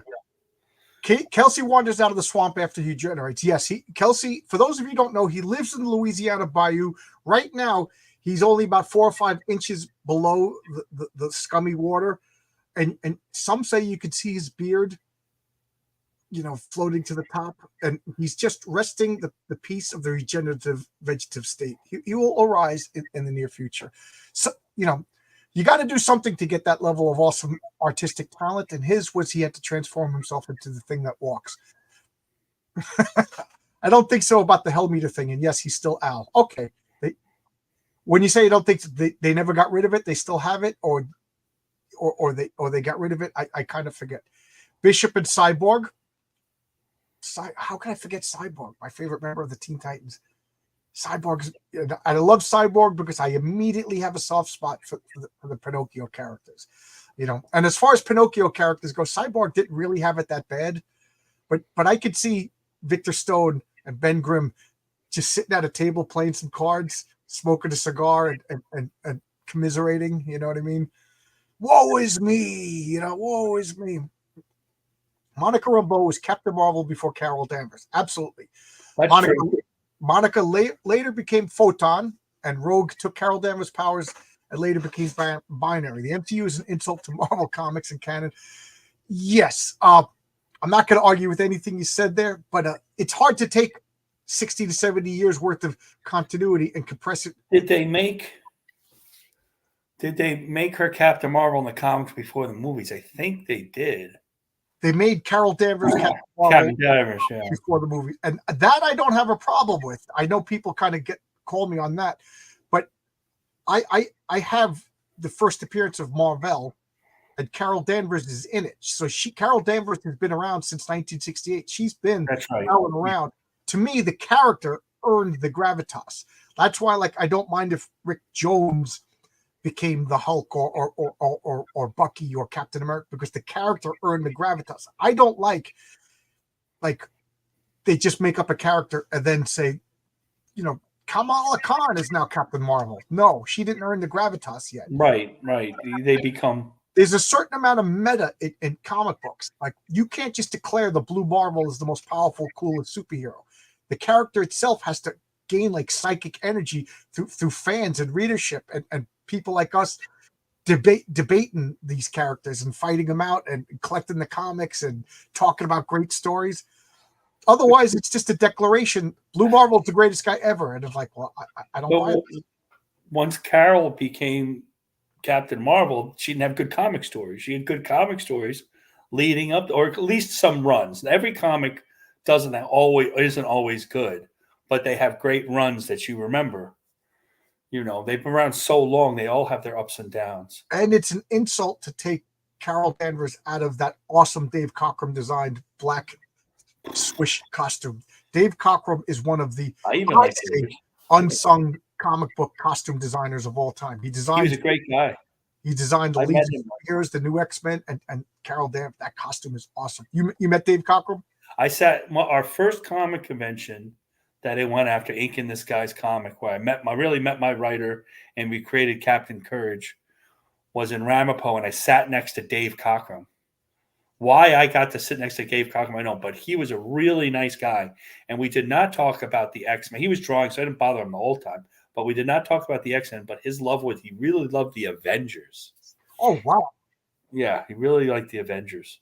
My only Dave Cockrum story is when he was in the hospital dying, I was working in a building close to it, and I was like, I want to go see him. And so I actually called my wife to ask if this was appropriate. She's like, no, you don't know this guy. Don't go to the hospital. If he's truly, because man. You know what I mean? And I was like, okay, so I never went, but I was like, it's after work. I'm going to go. But sometimes I got to call my wife and she steers me to the right direction. He was a really nice man. So Hail the Lord says Al is still the main Spawn, and then you have Gunslinger Spawn, which is a great read as well. So okay, so there are it makes sense. Hell spawns are creatures created by Hell to influence the influence of or increase the interests of Hell on Earth. So there are more than one, which it's kind of built into the character. So I don't mind there being a female Spawn. To my way of thinking, if there's Hero, just Hero. We'll name our nebulous character Hero, and then you make Hero Man, and then if you're gonna have Hero Woman, that doesn't really bother me. But I hate when there's so many versions that it like how many Spider-Mans are there right now that you almost don't care. But Spawn, there's something built into that character where it almost makes sense that there's more than one version of Spawn. Yeah, I don't understand the whole Spider-Man thing myself, but I didn't watch Spider Soldiers. Everybody's Spider-Man. That like my kid liked that movie, but I'm sure it's a fun movie, but I doesn't I don't know how that's canon. I'm at the point where it's weird if people comment on my videos. Oh, so you're at the beginning. I remember like a video would be up for a week. I got a view, and then a week later, I got a comment. You know, it was the late '70s, so Monica Rambeau had an afro. Yes, she had the. Yeah, that was great afro too. She had a big afro, and then she had the wings. She had a very unique silhouette. Very unique silhouette. Yes, all of Spawn's powers could kill him, but as far as I know, the bind to hell is gone. But if it still kills him, to use it as an example, if he gives himself super, okay, so he could still pull in extra power to increase his abilities, but it would kill him. And then if he dies, does he become a slave to, how do you say it? Malbolgia? I'm loving all these comments, guys. Thank you so much, everybody. And again, after this comment, I'll put the link to the. I'll put it in right now. I don't have to get rid of this comment to do it. The link to anybody else to pop in. Yes, Soups, as in superheroes, aka Batman, and okay. We're addressing a comment. I forgot about Bishop. Yes, Kelsey's the skunk ape. I know he's a Bigfoot, but yeah, there you go. We'll remind him next time if we ever get to do Two Beards. That's weird. See, if we ever go back to Two Beards One Comic, I got to use my fake beard because I don't. The way Kelsey's going, you may be able to grow a beard by then. You know, I don't want to misadvertise anything because transparency and honesty. Hello. And the other guy in the channel, I can't see his name. The other guy in the channel is Marcus. If that's by me. the way, all this for Al Spawn. I did not read the other. Yeah, there was a couple of spin-off comics. They got rid of the Hell Meter. Dave Cockrum did some movie design work. That would be interesting to know. I don't even know about. The MCU made Carol Danvers the first and only Captain Marvel, and she turned Marvel into Oh my God! I when I saw that the Captain Marvel movie had cast Jude Law, I got so excited because I thought Jude Law was going to be Marvel. I mean, that guy doesn't even need makeup to play. You know, he's got that. I never saw that movie. It was dull. It was dull. When I watched the MCU movies, well, I haven't seen any since Endgame, but the ones before that, I never saw Black Panther, and I never saw just because I never saw it, not because I have anything against it. And I never saw everything up until Endgame in the theaters. And so I don't think I didn't see Ant-Man 2. I saw Ant-Man 1, but it boggles my mind that Ant-Man got 3 movies. MCU is dead, but Ant-Man got 3 movies. How big? If you had told me as a kid that not only would Ant-Man get 3 movies, but the third movie, I would be so disinterested I wouldn't even go see it. Yeah, no, exactly. I completely agree. I want to see it now. I mean, as a standalone and not now it's a standalone. So because I don't think they're going to go that way. I got to see Deadpool 2 before I see the new Deadpool. I never saw a Deadpool movie either. First, I don't like the character, but I saw the first Deadpool movie. It was excellent. I saw part of it once. I'll have to catch it. I just don't sit still very well for long. If I have time to sit and watch something, I read comics. MCU made Carol Danvers the first, and turned Marvel. Yeah, Annette Bening was Marvel for no reason. That's terrible. For no reason. Jude Law was young Rog, but he could have been Captain Marvel. And I have a story that I would love to tell with Carol Danvers Marvel. Hellboy has access to magic ammo. Spawn is a Full Metal Jacket. Yes, again, Hellboy is more of an artificer and a magician than we tend to think. I'm reading these comments, and I'm feeling like this contest is a toss-up. Right. That's what I love about it. Magical powers that can come out of nowhere, and it's like a Deus Ex Machina. You just another power, I win. You have a few Spawns, but it's very interesting. Like Spawn is one of the few characters that it doesn't bother me that there's other Spawns because it's built into the concept itself. Spider-Man is supposed to be a unique individual. Not supposed to. I will accept Spider-Woman, and I do like the Spider-Girl, the Tom DeFalco comic, but that's another concept. That's another universe. I mean, I guess that's the multiverse thing. I did read a lot of those. That's would be multiverse thing, but it worked.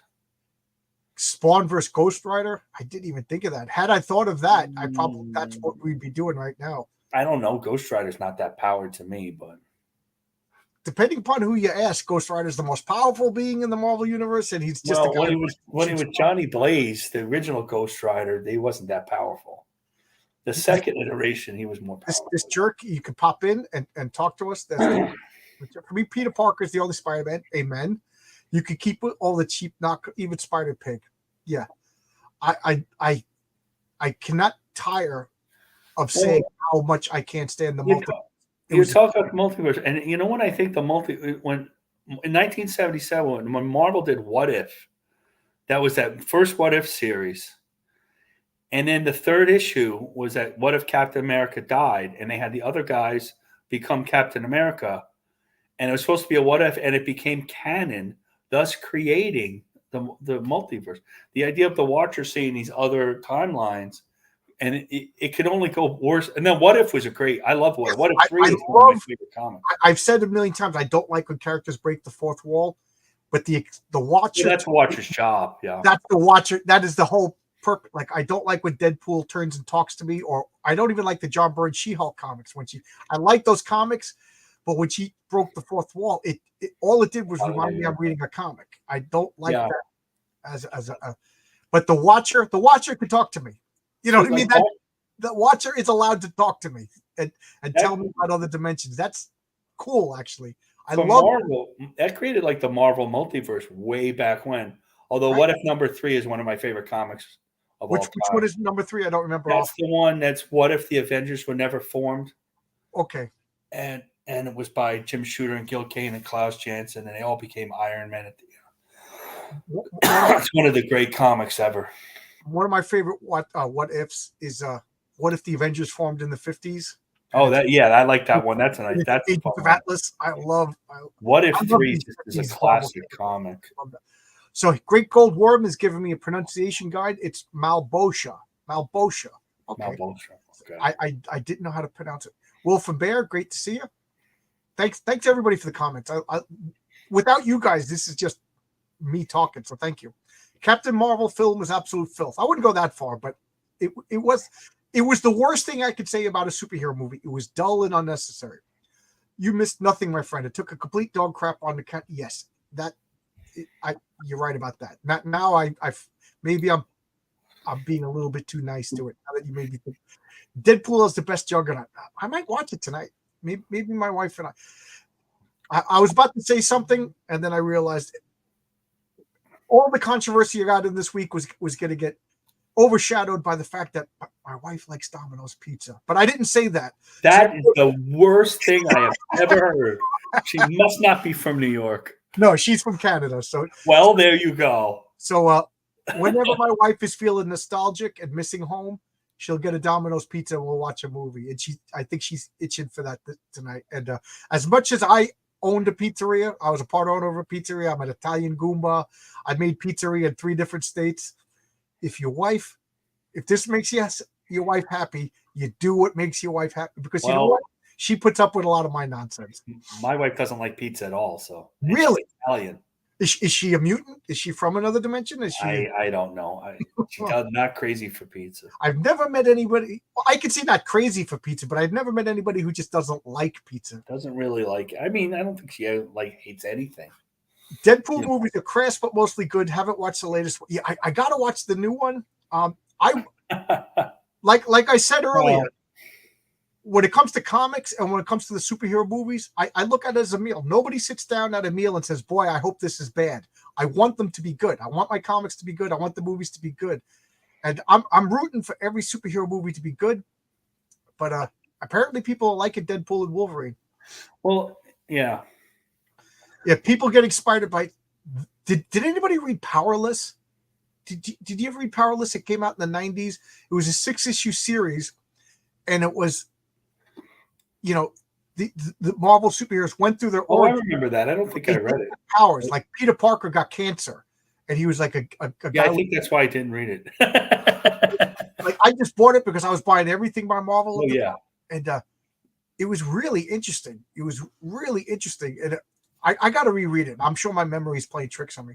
Makes more sense if there's a prime universe that casts reflections across the universe. Like, wow, Zach-Tan, you just blew my mind with this. Does Zach-Tan want to write a comic book after that? Zach-Tan, yeah. when's your comic coming out? I'll Hey, buy this.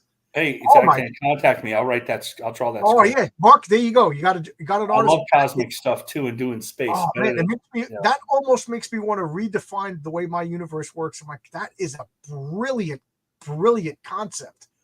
Did you think of that? Did you read about that someplace else? Oh my god, That's groundbreaking. That's a brilliant concept. Zach Tan, go write that comic before somebody else steals it. Just think of more of spawns like symbiotes from Spider-Man, just made from humans. Oh, okay, that's kind of gross, but I think that's the whole nature of Spawn. I assume Deadpool is the writer of all his stories. I have a game. I know, Marcus, your kids are into board games. There's a board game called Unmatched, and Unmatched is it's supposed to be a me versus you 2-player game, and they'll have like Sherlock Holmes versus Dracula. And they took a lot of literary characters, then they moved to mythological characters.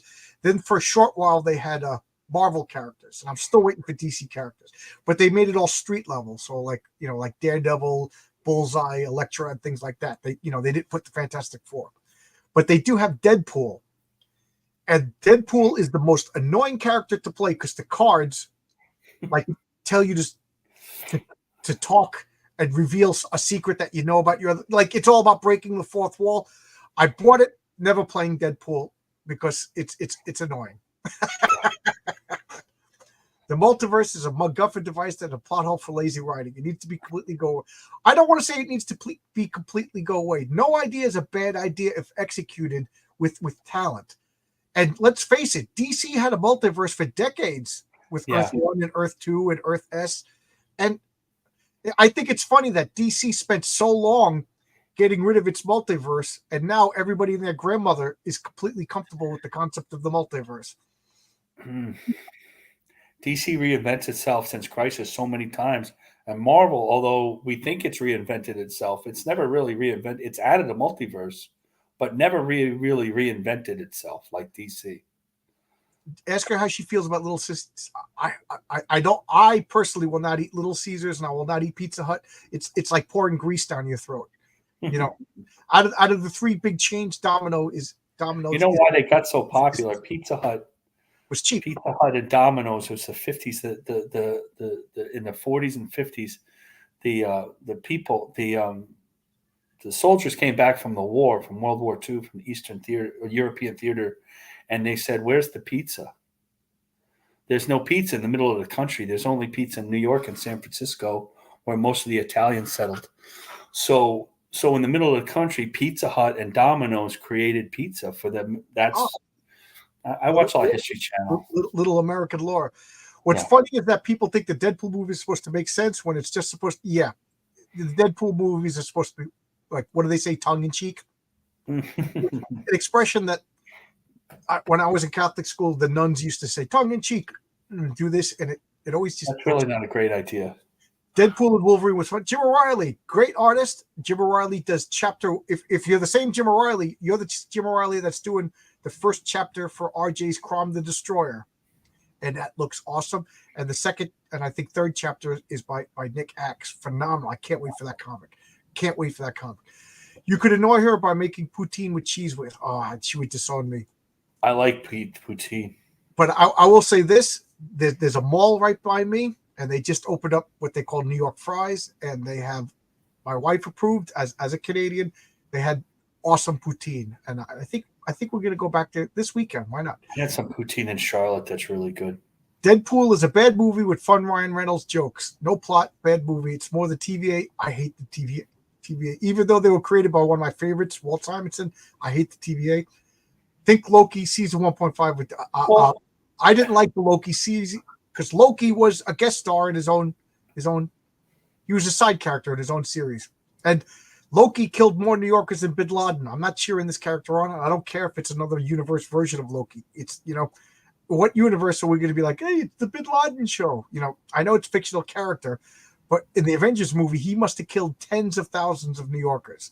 Yeah, the death toll in some of these movies have to be huge. We just don't even know. We just don't address it. They just don't address it. I was a bit inspired by the Princess of Amber book series. I'm not familiar with that. Not exactly the same, but there's these wizards going to different worlds in their presence. makes the sounds. There you go, Zach 10. That sounds good. You got yourself a superhero world setting. You say that like pouring grease down your throat is a bad thing. I know. I'm prejudiced. What do you want me to say? I'm prejudiced. One alternate universe works well. Multiverse is lazy rising. Other dimensions work well, but each dimension needs separate, different characters. Think the negatives. Absolutely. And I want to make this point. I have a universe and other universes. The universes in my comic book, Lee lines are where these universes overlap. And when one universe touches another universe, a Lee line is created. So a nexus of Lee lines would just be like this congery of all these bubbles of universes. And so Lee lines are places of powers. Think of it as the energy created from the friction of like earthquakes are created by tectonic plates. So a universe is hit.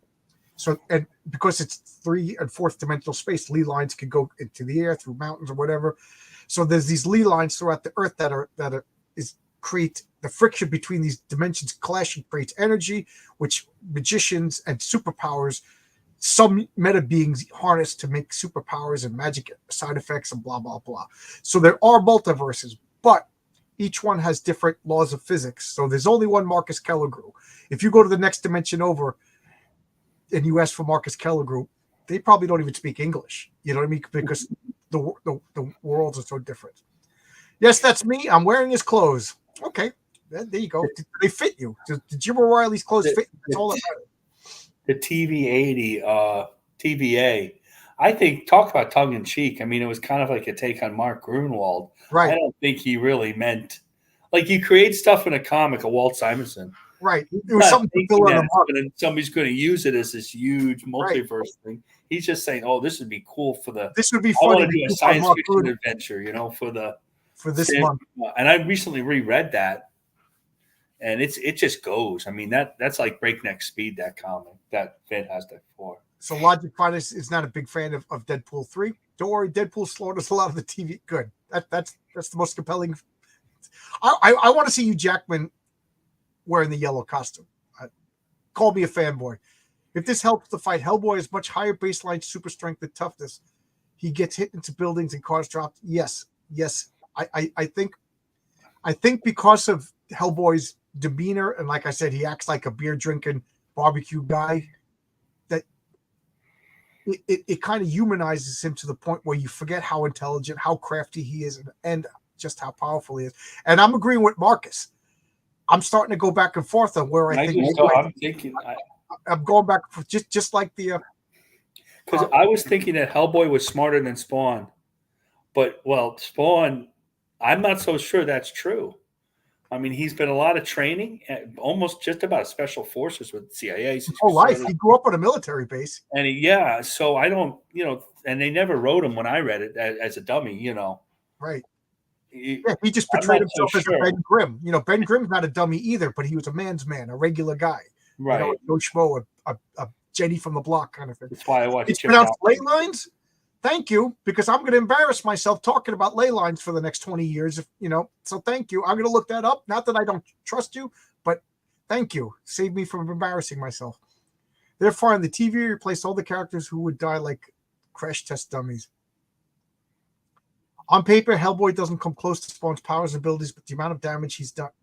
Oh, all right. All right. So this looks like I'm caught. Wow, 70 people. Does anybody want to pop in? And I think that we could use an advocate for Spawn, because I think Marcus and I are both. Well, I'm agnostic. I'm not against Spawn. Toward Hellboy. I think you're not wrong though. But I just to be totally transparent, I'm a Hellboy fanatic, to the point where every month, if I see that there's a Mignola Hellboy comic book, it makes my day. I get everything. I wish Mignola would draw more, but but I'm not saying that I just like Spawn. Far from it. Al is one of the only characters without Spawn powers can outthink and kill and skill Batman. And we got Crom the Destroyer. Thank you, Marcus, for Jim O'Reilly over here. Did they ever do a Spawn Hellboy crossover? I don't think so. Did they? No, but it seems like a natural. They seem like one's like kind of an urban, similar characters in a lot of ways, except one's like an urban situation, at least at the beginning. I may know he went far afield, and one's in a mythological situation. As long as you pronounce Toth like both. Okay. Did I say it wrong? I probably have. They did do a Hellboy and Spawn comic. I know they did a Hellboy and Batman, and I think that they had a. And I don't know. Sometimes they power up Batman too much. I'm not a big fan of a super powered Batman. I like Batman. I like the Jim Aparo, Mike Barr level Batman, where he was more like a, you know, a smart detective brawler rather than, the all powerful ninja guy. Well read comics. Yo, John, looking forward to our Godlike review. When is it? Is it Saturday night? Don't underestimate the power of goodness to affect the plot. If they fought, I think Hellboy would be the good guy, while Spawn would be going on a vigilante rampage. Does Spawn lose control and get more? Like, is he more of like he doesn't mind collateral damage? Because I know Hellboy would stop in the middle of a fight to rescue a cat. Hellboy would stop in the middle of a fight to help a grandmother cross the street. He does have to me, an intrinsic goodness, because to me, I think Hellboy is literally fighting for his soul, which Al Simmons might be. Oh, it's next Sunday. Okay. When you're out of work, time means nothing. Just remind me, well read. I'm sure I need my calculator. In my calendar. Yeah, I put it in my calculator. I'm multiplying it by 7. Did he officially cross over with Spawn? Let's see. I'm looking this up, and he crossed over with Starman, Batman, Hellboy, Starman, yes. Batman. Yes. Killer Jane, Gen 13. Yep. Savage Dragon, Ghost of Dark Horse Comics. Cyblade, She, that's in the same comic. Madman and Next Men. He wasn't involved with that. But no Hellboy Spawn, right? There's not on this wiki. There's a drawing that they've done of Hellboy Spawn, but I don't know. I don't think it was officially a comic. Which I mean, Nick Miller has drawn Spawn. I want one so bad. I'm working on a traditional sculpture of Spawn right now. Actually, it's tough calling these two characters. Love them both. I would love to see. Jim O'Reilly's good talent. Good talent. The irony is Hellboy is more human than Spawn. That's my argument. Spawn lost his humanity, and Hellboy never had his humanity. But I'd like to think it like just good upbringing with Trevor Broom, and then and I really do think it was just brilliant of Mignola to have comic books be such a big part of young Hellboy. If you read the young Hellboy comics, he's always walking around with a cape, reading the comic book, and then like the guys on the military base were giving him old like Lobster Johnson comics, and and Lobster and I think that kind of like guided his moral compass. I just love that stuff. It's so much fun. The Amazing Screw-On Head. Not part of Hellboy, but I was just thinking that. There's a lot of weird. You know what I just read? Mr. Higgins Comes Home. Oh, it was okay. Awesome. I never read that. It was awesome. It was written by Mike Mignola. I forget who the artist is, but it's Mr. Higgins comes home to his castle, and it's a spoiler, but it's werewolves versus vampires, and it's so much fun. As I was reading that, I was like, Brian Bow should be reading this comic. I've heard a lot of these things because when I was sick for a long time, like you're stuck, instead of having comics and being stuck in an old age home, I created a Pinterest and I started collecting comic art off the internet. And a lot of it's covers. So like of all this collection of Hellboy covers. So I've seen the covers of all these books, not necessarily read them. Some of them I did find and read. So, that's part of my problem. There you go. Jim O'Reilly is a comic artist looking for work. Marcus is a comic artist looking for work. And Zach Kent just came up with a really cool concept for a universe. I'm just saying, thank me in the credits. That's all I'm saying. Just thank me when they I'll split it with Jim. So I think I've been talking for an hour, or Marcus and I have been talking for an hour and 39 minutes.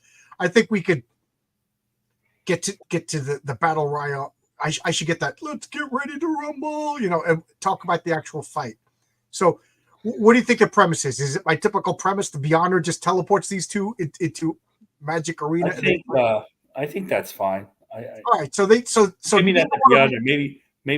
Maybe Mephisto. You know, Okay, so some D, Mephisto and Maljubo Satan, are whoever. battling in the Right, astral plane, and pick your Mephistopheles, champions. You know, they're Loki. having some territorial beef, and they throw Hellboy and they throw Spawn into a pit. No prep time, no prior knowledge, and they only have their typical equipment. I'm sure somebody could dig out issue 447 where this guy had the atomic converter and this guy had the neutron pacifier, but we're talking about their typical equipment. So, how do you think it goes? I'll be quiet. Okay, I think that Spawn beats Hellboy, but because of all the different powers Spawn has, and Hellboy just doesn't have the same breadth of powers. He has powers, and they're one's not smarter than the other, so we've got that. But his big hand might win the day for Hellboy. The Hellboy push comes to shove, Hellboy he really can't die, and something that his hand that looks like Jack Kirby's Thing hand. Right, it does. Is the of Doom is the one that pushes Hellboy over the top. But without that hand, and Hellboy has all his powers and his guns, I think Spawn is too much for him. I sound like Shadowpunk there. I know. I wish Shadowpunk was here. Oh, I'm not going to argue. I think, like you said, it would start out like they would both assume the other one is a bad guy. You know what I mean? They both look like bad guys. Right. They would come out brawling. I tend to think that Hellboy is probably a little stronger, but then Spawn could make himself stronger, and they would fight. Whereas I think Spawn is probably a better fighter as far as training and instinct and military expertise. I think Hellboy is more of like an old school brawler, but I think Hellboy has more like occult knowledge and like esoteric wisdom, where I think Spawn has more like practical wisdom and fight.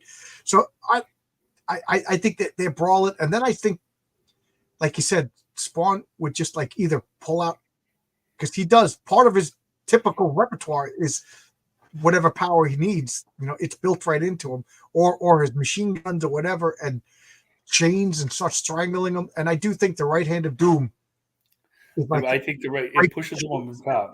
It's almost like the Voltron sword, Voltron. Exactly. Yeah. Okay. So anybody disagree with this scenario? That it would be an awesome brawl. I think they should. I think somebody got to text Mignola and McFarlane and get this comic going. Is what I think, and even I'll buy that one. Yeah, this sounds like a good. And Ghost Rider stands in the back. Right. Who do I get? I get the winner. And Ghost Rider and Etrigan stand in the back and be like paupers, Etrigan just arrogantly laughing. Spawn uses his Hellion powers and activates Hellboy's hand, which is a key. It activates full Hellboy. I was going to get to this. Yeah, there you go. That's a great idea. I was going to get to. Well, we might as well get to it. Okay, so now Spawn uses full extent of his powers versus Hellboy, King of Hell, with the flaming crown and the horns, that majestic, awesome, and yet kind of scary image. How about that? We're talking full extent of and range of ability. Stippling Vaughn is backing me up when I said earlier that Byrne had success with multiple titles. Claremont had success with the X-Men titles. I feel bad saying it, and I feel bad agreeing with it, but I agree with it. But Claremont wrote that X-Men and title for a billion years in a row. I mean, I'm not picking on, and it didn't piss everybody off to either have to leave the book or get fired like Byrne. Byrne left a lot of projects unfinished. The Hulk, the She-Hulk, the Hulk, right?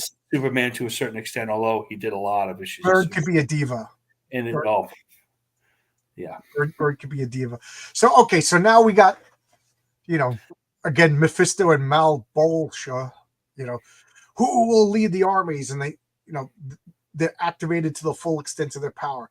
And again, what is the full extent of Spawn's powers. I know Hellboy in his full glory could command, devils and demons, and he's got this like flaming sword like of angelic glory, and he's an awesome sight to behold. He literally sits on the throne of hell and commands legions. So who would win that fight? If I think Spawn wins 7 out of 10, but Hellboy could win. Are we talking full extent or are we talking basic? Hellboy is at a bar. He gets a few drinks. He gets drunk. He wanders into an alleyway where Spawn is. There you go. I like this. Spawn thinks Hellboy is there for them, and he attacks Hellboy. Sobers up quickly. Part 1. That's a fun scenario. Right. Hellboy, I like that. Hellboy's drinking with the luchadors. If you know that storyline, he's drinking buddies in Mexico. Wanders out to the alleyway to pee, where he meets Al Simmons. That's a great setup. Now I'm mad I didn't think of it. That is a great setup. John Byrne is my favorite comic ever, but his ego is bigger than the Byrne Bridge is like a few others. Yeah, John Byrne is my holy grail of having on this channel. No offense to anybody else. That. I know. I send messages to his website every once in a while, fully well knowing it's a waste. I used to be involved with that forum, and all my friends would get yelled at, and I've had the people over the house like we do for CG, and they all got I didn't get banned. They all got banned. Everybody gets in a fight with John Byrne, like fans particularly. What are you going to do? Sooner or later. He's retired now. He doesn't want to draw. He's 73 years old. He could 73 years old. He's probably a millionaire, Oh, he's a millionaire. Yeah. You know what I mean? The last thing I want to do is electrical work when I retire. I don't even want to do. I'll hire electrician. I don't want to do it. He did 3 years of that comic on his site. Pencils of the X-Men. They were spectacular. I mean, the Foreman picked it apart, but it's spectacular. And then he didn't really finish that story either. And he said, "Well, I don't have." Eventually, I think he'll go back to it, but he doesn't have the need to do it. He took years. Hellboy knocks Spawn around with his hand, so Spawn chains up his hand and loads on him and all his earthly guns, but Hellboy breaks loose and returns fire. Spawn only wins because he outguns him. I can see that. Hellboy said he doesn't like to shoot his guns because he's no good at it. Yeah, and he only carries a 6-shooter. Assuming Spawn doesn't have God-stealing powers, not law accurate, I think Hellboy has the edge in the full extent power battle. Yes, because, and I'm going to talk like cosmologically over here. The character of Hellboy in his design is supposed to be the king of hell. So when he assumes his full mantle, he's supposed to be the absolute undisputed ruler. So if he's his full mantle, wouldn't Spawn be a minion of him then? Yes. That's what I was getting to. Like, that's interesting. Would have to be a supplicant. That's really interesting. I think it will come down to who has the most guns. Can't argue with that. Hey, Pizza Face, you're uglier than my dead dog's butt. And now, I don't know. I think I was gonna say Spawn wins hands down, like in a normal, but you guys got me to actually change. So I don't know. It could go either way, normal, but I think full glory. It's got to be Hellboy. Let's turn this a little bit on its side. What about the movies? There's only one Spawn movie. What do you think about the Hellboy movies versus the Spawn movies? Hellboy is the devil, right? Yes, he's the son of basically Satan and an offspring of Morgana Le Fay. He's almost like the avatar of Satan on Earth. Wow, like Morgana Le Fay to sleep with Satan. Jeez Louise. Yeah, so he's supposed to be, just like Jesus is God incarnate on Earth. Hellboy is supposed to be like the devil on Earth, and then and just like Jesus is supposed to rise to the throne of heaven, Hellboy is supposed to rise to or lower to the throne of hell. What did you guys think of the Martin Sheen Hellboy Spawn movie? Well, I didn't see it. You never? I never saw the Spawn movie. With what's his name? Michael J. Violator. He played the clown, and that became. Yeah, I heard about it. I never saw it. Yeah. So I can't really say. I'm sorry. Apologize. And then what about the Hellboy movies? I haven't seen the Hellboy movies either. Really? I used to go to the movies a lot. We used to go a lot. And then we just didn't go that much. I would take the kids if they wanted to go. I've seen a lot of that, bad Daredevil movies or Elektra and stuff, but I didn't really go see those. They were kind of got busy. The HBO Spawn series was awesome. I saw some of that. I saw some of the cartoons. Awesome. Yes, that was very good. That's where I really got like fascinated by that Hell meter. If I remember, they had the Hell meter. It was so good. I gotta watch that again. Is it memory playing tricks on me that I like it so much? Movie wise, Hellboy 1 is great. The only Spawn movie is cool as hell. If we're talking movies, Spawn showed more powers and abilities. The first Spawn movie, I just remember watching it going, this seems like a bad video game. It was better than I expected, but not as good as it should be. Like I think Martin Sheen is like embarrassed by that movie. The first Hellboy movie was really flawed, but I liked it. And the second movie was even more flawed, but it had some really good fight scenes. That elf character fighting Hellboy, those were awesome fight scenes. And the puppetry of the Golden Army was awesome. But I didn't see the third one with what's his name? I can't think the guy from Stranger Things. The guy from Stranger Things, David, what's his face? Yeah, David Harbour. It looked awesome when I saw the commercial. He looked good. I heard it wasn't that good though. I heard it was terrible. But and why can't I think of the guy who played Trevor Broom, the guy who played Swearingen and Deadpool? Oh, okay. Yeah, such a good actor. So I was like, I got to see this movie. I just been put off by seeing it and now there's a new Hellboy movie coming out of nowhere, and it looks a little weird. This is why Mike Mignola does not have to work. They're doing a Crooked Man, which is a great story. So I'm actually looking forward to it because it looks like, I don't know, maybe Ian McShane. I couldn't think of his name. Yeah. The first Hellboy. I recognize all these guys in this movie. Eventually, I'll sit down and watch some of these movies. I feel guilty now. I even want to see Captain Marvel. Both Hellboy and Spawn have met Merlin. Just a fun thing to think about. Yep. Well, then Entrigan goes right in there. Hellboy, Spawn, and Entrigan. Well, Hellboy is a descendant of King Arthur because Morgan Le Fay is Arthur's sister, and he's descended from Morgan Le Fay. I love that stuff. Yeah, me too. I think we can all agree the Blade movies are way better. Oh, yeah. I will say this. I went to go see the first Blade movie, and I sat down in that seat, and I remember you see Tracy Lords picks up that poor sucker, and she lures him. She's looking all sexy, and she lures him into that rave, and the music plays, and the guy's thinking he's gonna get lucky, and everybody's dancing, and then all of a sudden the blood starts coming out of the sprinklers, and I got the shivers. Really? I was like, I thought that was such a good opening sequence. I did not expect a Marvel movie at that point. Let's be realistic. I didn't expect the Marvel movie to be that good. Oh my God, I got the chills. It was so good. And then Wesley Snipes just starts murdering fools. It was awesome. I didn't particularly like the second Blade movie too much. They do it like they're doing remakes of all these movies that don't need to be remade. I mean, and how easy. They have no ideas, but we all know what we want from a Blade movie. Just have a cool black guy murdering vampires. That's it. How hard is that? Sounds like a movie from 1974. Right. And it'd be a big afro thing. Like a Dolomite movie, Dolomite, that's what it sounds like. It's not rocket science here. It should be an easy layup. Marvel, it should be. It should be really easy. They have storyboards, 100 years of storyboards. Right. Isn't Merlin kind of a cameo and a half? Yes. Merlin is supposed to be like half. What did they do to Namor? Oh my God. Namor. I mean, the thing that just go back. That bloodbath scene is the best. Yeah, the first. Guys, if you haven't seen it, go back and watch the first 10 minutes of Blade.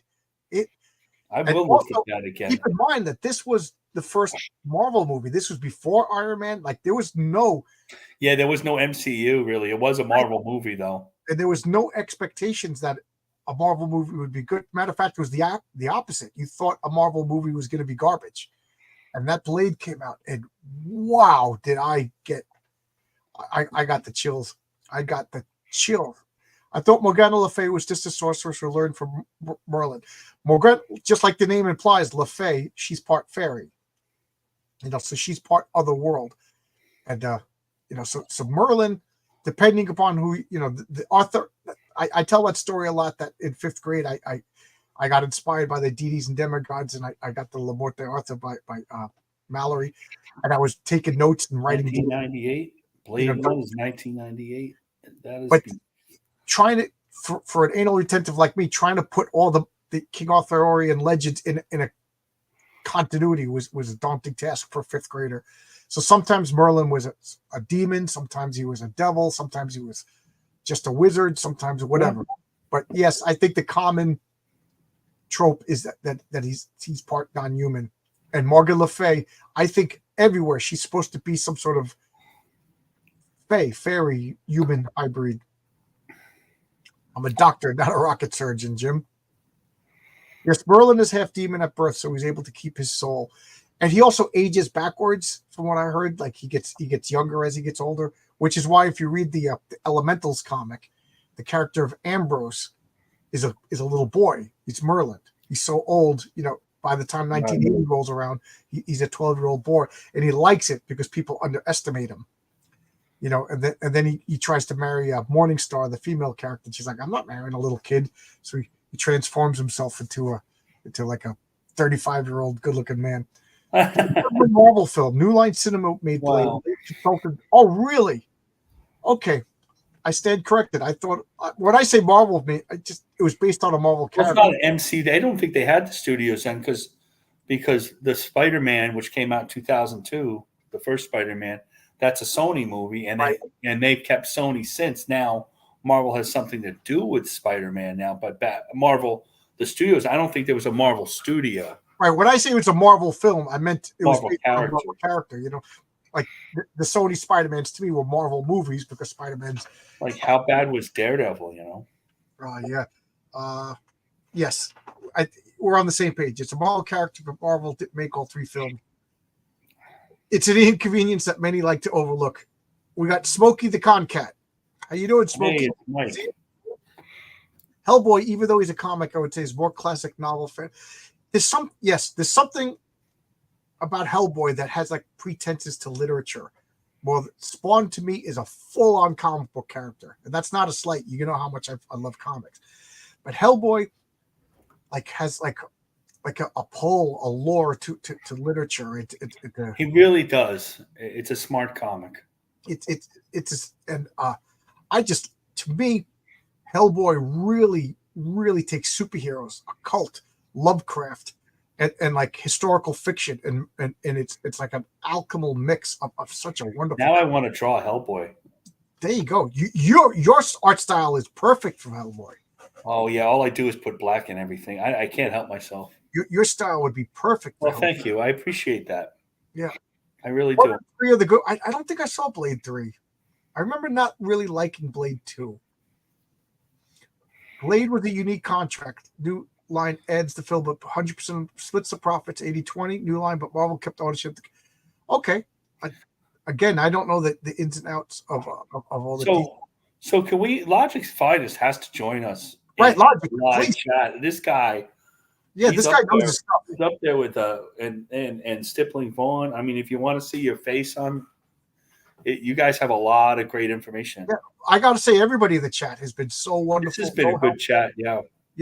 My chat, like I was a little nervous last week. I thought it was going to bring out a little bit of craziness, but everybody was really. That wasn't too bad. There was a couple of things going on, but it didn't get to that level where people got. Yeah, that's why I was like, Marcus, could you stay?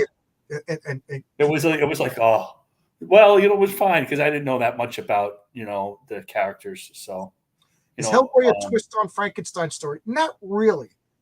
Not really. For those of you who don't know the origin, Rasputin, the Mad Monk, the historical character, which I love that Rasputin's in the comic. For some reason, this Russian teams up with Nazis, and they summons Hellboy.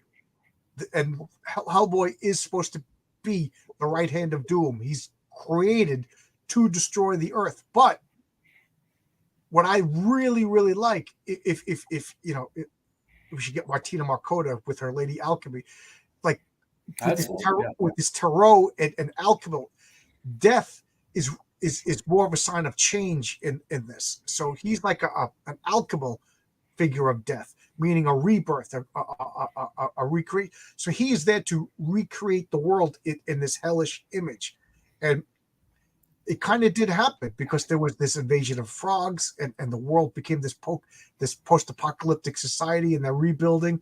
And then Hellboy did die and ascend into the throne of hell, and you start to wonder: is it the end of the story? Does Mike Mignola have more? Like, he could end it now, and I'd be satisfied. But if he continued it, it would also be good. So the long story or short story, it's not a twist on Frankenstein. He wasn't, created, but in the opposite of Frankenstein, where the creature had been embraced by his creator, Victor, I think the creature would have became a force for good. Whereas Hellboy, he was embraced by his stepfather or his adopted father, Trevor Broom, and given a strong moral compass, he grew up on a military base. He became like this little brother to all of these soldiers who were good guys, positive masculine figures. He went to school, and Trevor Broom raised him as a father. And there's these scenes where, like, a 14-year-old Hellboy was this hellish brute being reprimanded by the skinny old man, and he's like, "Yes, Dad." He could crush everybody, but he had respect for his father figure. And then again, I love the whole idea of reading Lobster Johnson comics and like the Torch of Liberty comics, and he just gets so. In a way, I could see it. It is a twist. Not you talked me into agreeing with you. It is kind of like an inverse mirror twist on Frankenstein. Oh, Stippling Vaughn's going to come in. Cool. Frankenstein is a rad movie. Frankenstein. Oh, is that the one with he has the car that has the computer in the car? Is that the movie I'm thinking about? Hellboy seems part of the thing. Yes, I would love if somebody like to commission a drawing of Cyborg, Ben Grimm, Hellboy, and who else would just sit at a table playing cards? Like, I was thinking about it. I always think when I read Hellboy that, like, you can Mignola. That is an obvious. The hand is obviously a homage to the Thing in Jack Kirby, and some of his storytelling as well. So that's I think that's getting in that, and kind of like Hellboy's attitude with this just guard chomping, beer drinking. He's gonna play cards with you. That's all a homage to the Thing. Right. Yeah. I really do think that. I've always got that feeling. I think Hellboy and the Thing would be fast friends.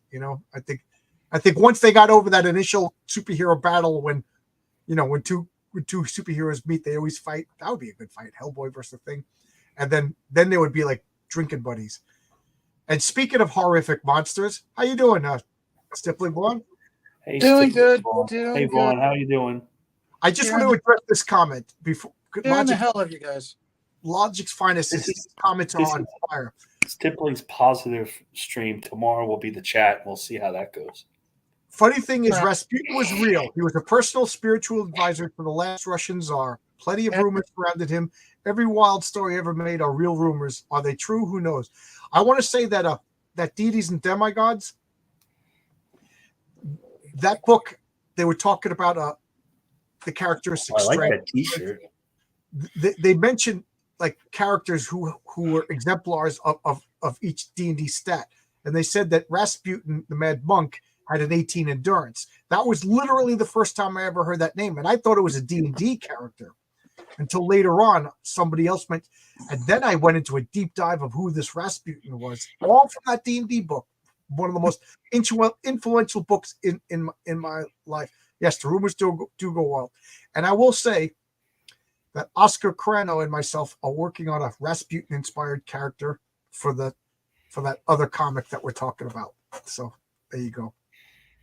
Little teaser. I like that I Frankenstein film. Which one is that? Which one is I Frankenstein? Now, there's so many Frankenstein movies. I'm getting mixed up.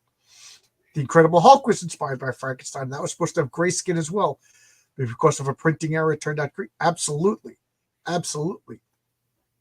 You know, the Incredible Hulk, if you ask me, was a mix between Frankenstein and maybe Dr. Jekyll and Mr. Hyde. I think so. Didn't Kevin, forgive me, Grievous make that film? Grievous. Grievous?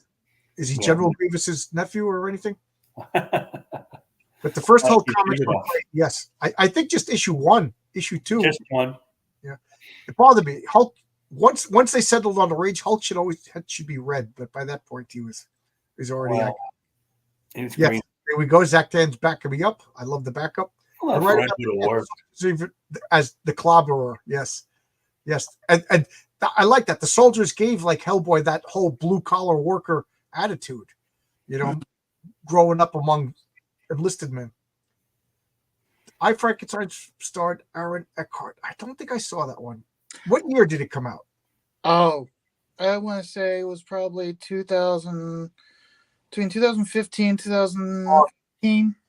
Then it's definitely not the one I'm thinking of. It was, let's put it this way. When it came out, it was kind of like, eh. I've watched it probably within this last year, and it's kind of where it's like, it wasn't that bad. So Presti does do a great thing. Yeah. He loves monsters. Yeah, that would be perfect for him. Although calling poor Victor Stone a monster, that's mean. I was gonna say, if I know Graham plays it close to the chest, but if Graham was to get anybody to do, okay, I need a double page spread pin up for in my book of Escape from Monster Island. Aaron, I need these 5 monsters. Oh, it's Aaron. You can create all the other monsters you want. I mean, Jesus, Aaron would go hog wild. He'd be a pig in shit. And when it was done, Graham would be like, okay, I'm going to use that idea. I'm going to use that idea. I'm going to use that. It would be Aaron. Yeah, you're absolutely right. Wow.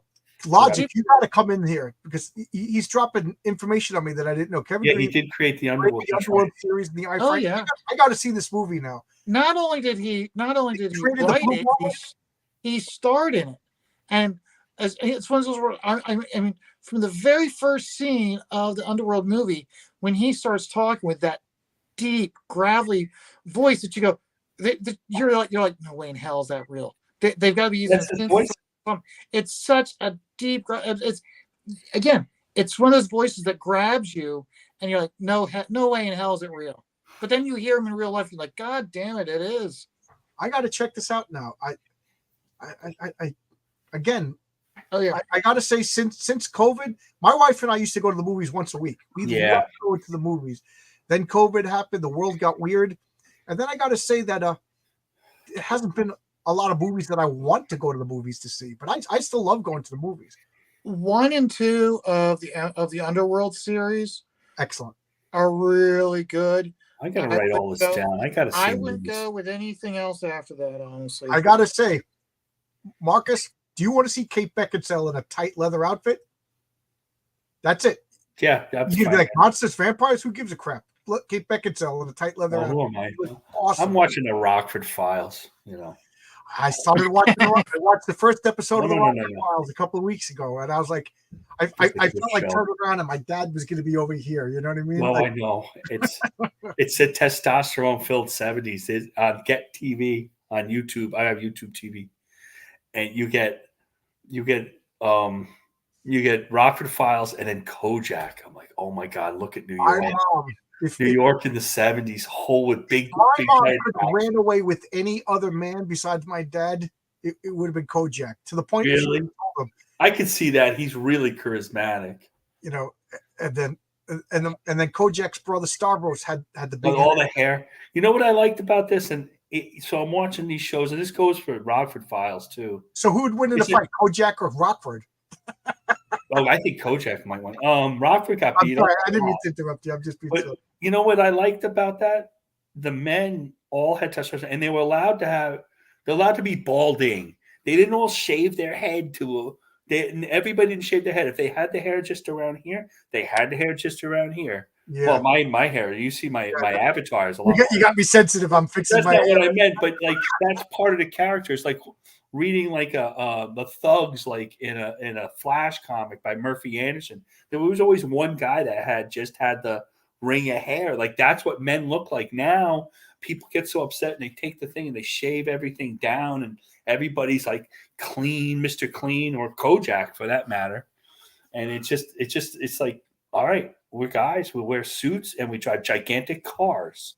The cars are as big as boats, and they're flying around New York City. He's sitting in a restaurant. He's got a cigarette. Yeah. Oh, the cigarette. I love it. They light up the cigarettes. That's another thing I love. And then as an artist, this is work. He's at lunch. As an artist, you're supposed to have the character do something with their hands, which is why comic book characters always smoked cigars and cigarettes, because you could always do this. And now they don't. So what do? They drink coffee. You know what I mean? Well, the thing is, you're nailing it perfectly. It's one of those where it's like they have them in coffee shops, but it's one of those where they don't have them do anything, and that is where who gives a shit what the writer put in? Okay, your job as the artist is to make it interesting, which means the artists are nothing now. Which means you give them a fucking fork and you have them where they're waving it around and make their explanation point, and have the spaghetti sauce flying over the goddamn place while the noodles fall off the fork. It's almost like you remember that, like those silent movie characters.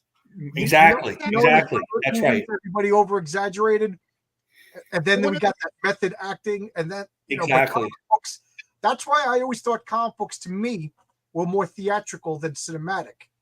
And the thing is, okay, when I was at the Kubrick School the first year, had Mike Chen, and Mike Chen, he goes a bit overboard when he explains stuff, but he was smart. But he's smart now.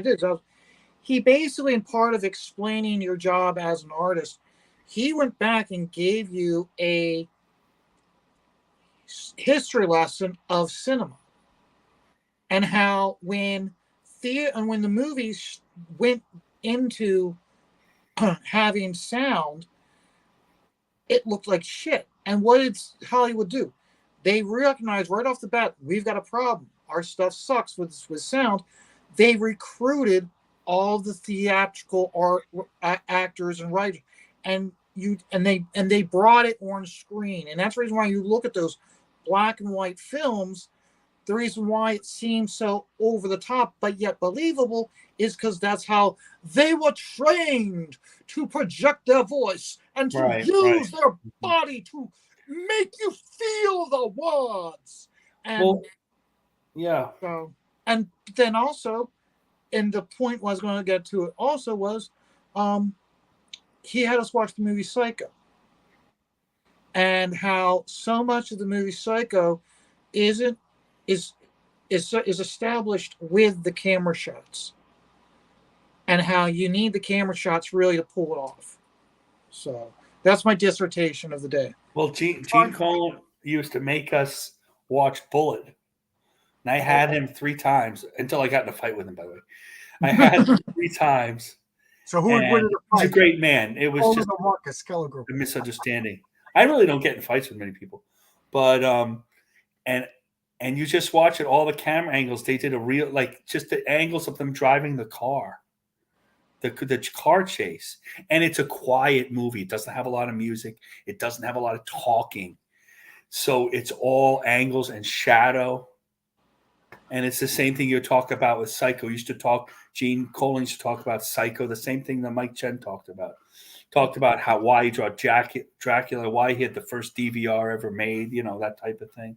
Because he was taking pictures, Polaroids of the TV of Jack Palance. And now they don't do that stuff anymore. I mean, it's too easy to get the reference, in a way. Little known fact, silent film movie stars outdated actually act. Almost everyone did make the switch to the talkies. Yes. I heard stories of a lot of silent actors who had horrible voices, and they couldn't make the transition. And then the way of acting changed, and they couldn't have. There's a lot of like sad stories of people who were at the top of their career, and then all of a sudden they were washed up. A lot of these sad Hollywood stories. A good movie that sums it all up is Singing in the Rain. Yes. It sums up that transition perfectly. Yes, good movie. Good movie. Good movie. I like this comment. I didn't want to. Well, while Stippling was talking, but Kojak, Beretta, SWAT, Hawaii Five-0, Starsky and Hutch, Star Trek, Mission Impossible, were all parts of it. Yes, and they were all unabashedly male, but they weren't like I don't think they were anti-women or anything like that. Like back then, it was just men were men, women were women, and women were. Oh my God, watch Star Trek and tell me those women went. Oh my God! Well, they had policewomen and they had Charlie's Angels. I mean, I know they were a little. Well, policewoman was tougher show, but Well, there was Lady Cop. yeah. But A funny story about policewoman is Angie Dickinson. I like to watch those Steve Martin celebrity roasts. I get a kick out of them. Don Rickles comes up and says stuff that I think would kill Generation Z, that the racial humor. But so I forget his name, but the co-star of Policewoman, the male actor, gets up and he takes the dais, and they're like, Dean Martin introduces him, and then he gets off this, and he's all serious. He goes, "I just want to thank Angie Dickinson, the woman of the hour.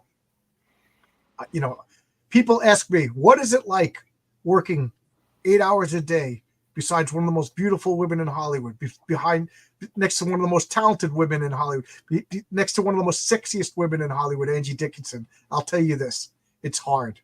It's really, really hard." And then he just walks off the dais, and there was silence for like a second, and then everybody, I was like, oh my God, this was on TV in the 70s. Oh my God. Oh, the 70s are wide open. Oh yeah. And then you pan out, everybody's drinking and smoking, and me and my wife I George it like if I wasn't wearing, But that line right there. Goddamn joke. But that line right there, okay, it was hard. It was really, really hard. Okay. That is what made good TV. And I say it and I stand by this. What made really good TV, which this current generation of creators will never understand. Oh boy. Same thing goes with music. Censorship. The biggest challenge in art is overcoming censorship. You think about how many songs we heard as kids that once we hit puberty, we understood what it really meant. Right. Oh, and yeah. Same thing with lines in a movie, and same thing with TV shows, and same thing with comics and art. Comics particularly. And it's one of those where it's like, you take a look at it. I mean, we use ZZ Top as the example. ZZ Top, Pearl Necklace. As kids, we didn't understand it. When we hit puberty, boy, oh boy. Whereas like now, the kids, it's one of those where it's like, oh, what's the name of the song? WAP. And I'm not going to, right. to John, I'm not going to say what it means. Say whatever you want now. And this got to be something said for a little bit of restraint and a little bit of porn is all right here. Mm-hmm. But you get what I'm saying is, but you wonder why. Okay, why are people still watching the Rockford Files as opposed to the newest ABC cop drama? Okay, right. Because they had censorship, which means they had restrictions, which means they had to be creative to get around those restrictions. Stippling, I guess I could call you Vaughn. Actually, I prefer if you guys call me Stippling, because that way it keeps me defined with my own identity as opposed to Vaughn Coleman. Yeah, and nobody, let's be realistic, nobody wants to be identified as Vaughn Coleman. I was going to say the same thing. I was going to say the same. I'm sorry, Marcus. I stole the obvious joke. No, it's all right. It's obvious. It's Vaughn Coleman. I'm glad that you said that, because I when I say I caught hell, I'm being a little facetious and over-exaggerated. But when I say that some of the best comics came out during the Comics Code Authority, and I do think that there's art to adversary. There's a lot to be said. If George Burns, what the hell's wrong with me? If George Lucas has gotten everything that he wanted, I don't think Star Wars would have been good. It would have been a flash in the pan. The fact that he had to work with the limitations made that movie a better movie. Or Jaws. Yeah. Jaws. Absolutely. The shark didn't work and they had to shoot around it. Exactly. It's one of the greatest movies ever. we know the year I'm sorry, the Wolf. There. day after Spielberg dies, they're gonna start making a new Jaws movie, and it's gonna be shit. It's gonna Yeah. be shit. Well, every Jaws since Spielberg didn't do it is shit. I know, but you get what I'm saying. But how many comics do we still talk about to this day? And I'm goofing on Vaughn Coleman. Like I always, every time I talk about him, he gets younger and younger. He's only 7.5 years old, but this guy is still talking about comic books that came out when I was a kid, and he talks about he's discovering them for the first time. So it's not like rose-colored glasses that I like this stuff, and it really is good. I mean, let Daredevil, Born Again, Batman, year one. The Dark Phoenix saga, the John Byrne. I just talked about the Galactus Sphinx fight in the Fantastic Four. These were awesome freaking comics, and they all came out. They were all ages. They didn't have nudity, they didn't have curses, right. And they all came out during the Comics Code Authority. They, like you said, there was parameters. And the example that I always give is, remember when you were in grade school and the teacher said, "Okay, you got an assignment. You got to give me, 1,000-word essay due Monday. What is it about? Whatever you want." You labored. But when the teacher said, "This is what you're going to write about," you're going to write about your summer vacation and what sports you played. Boom, you bang that thing out.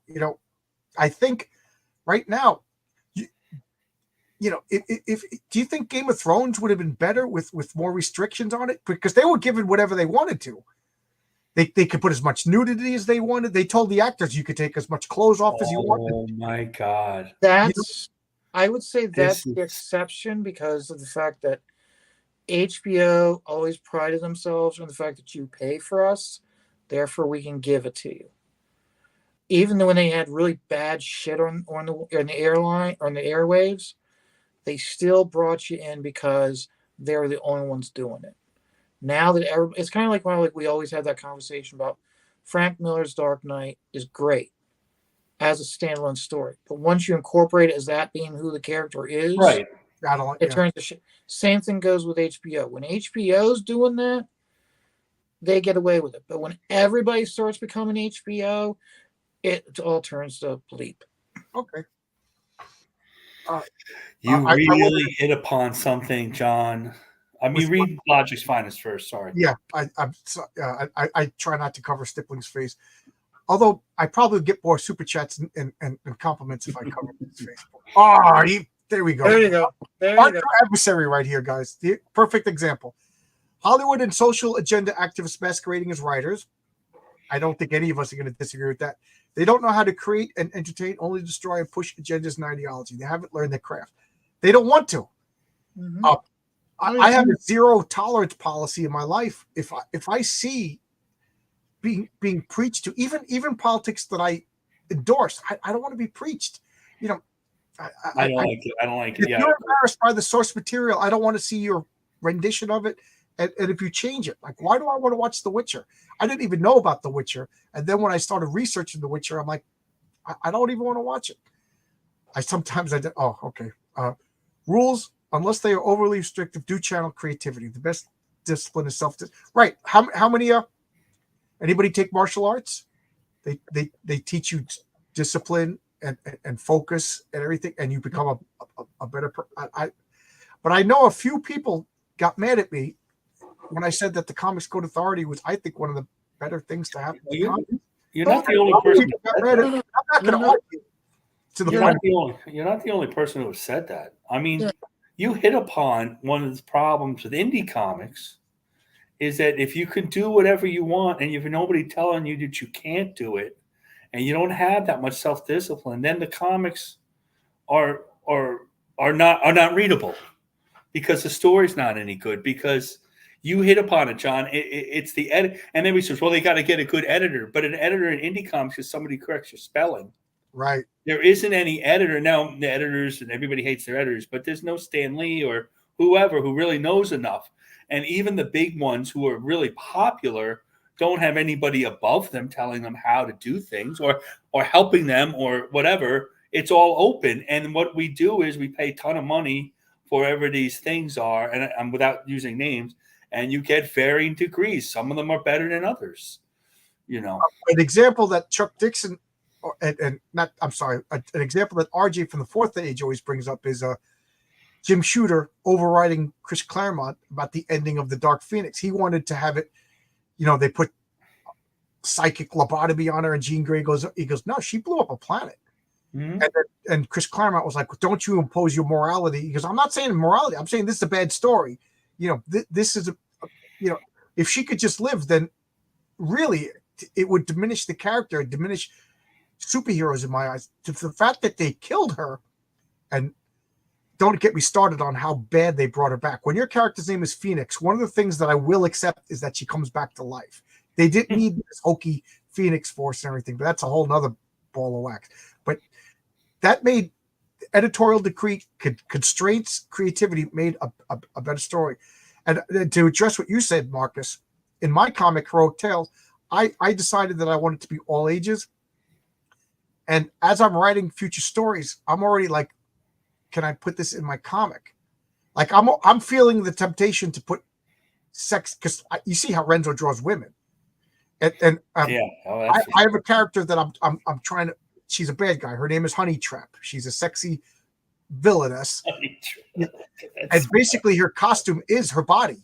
Like, so do I want to go nudity, or do I want to have a creative use of shadows? You know what I mean? Like, because the only thing stopping me is me.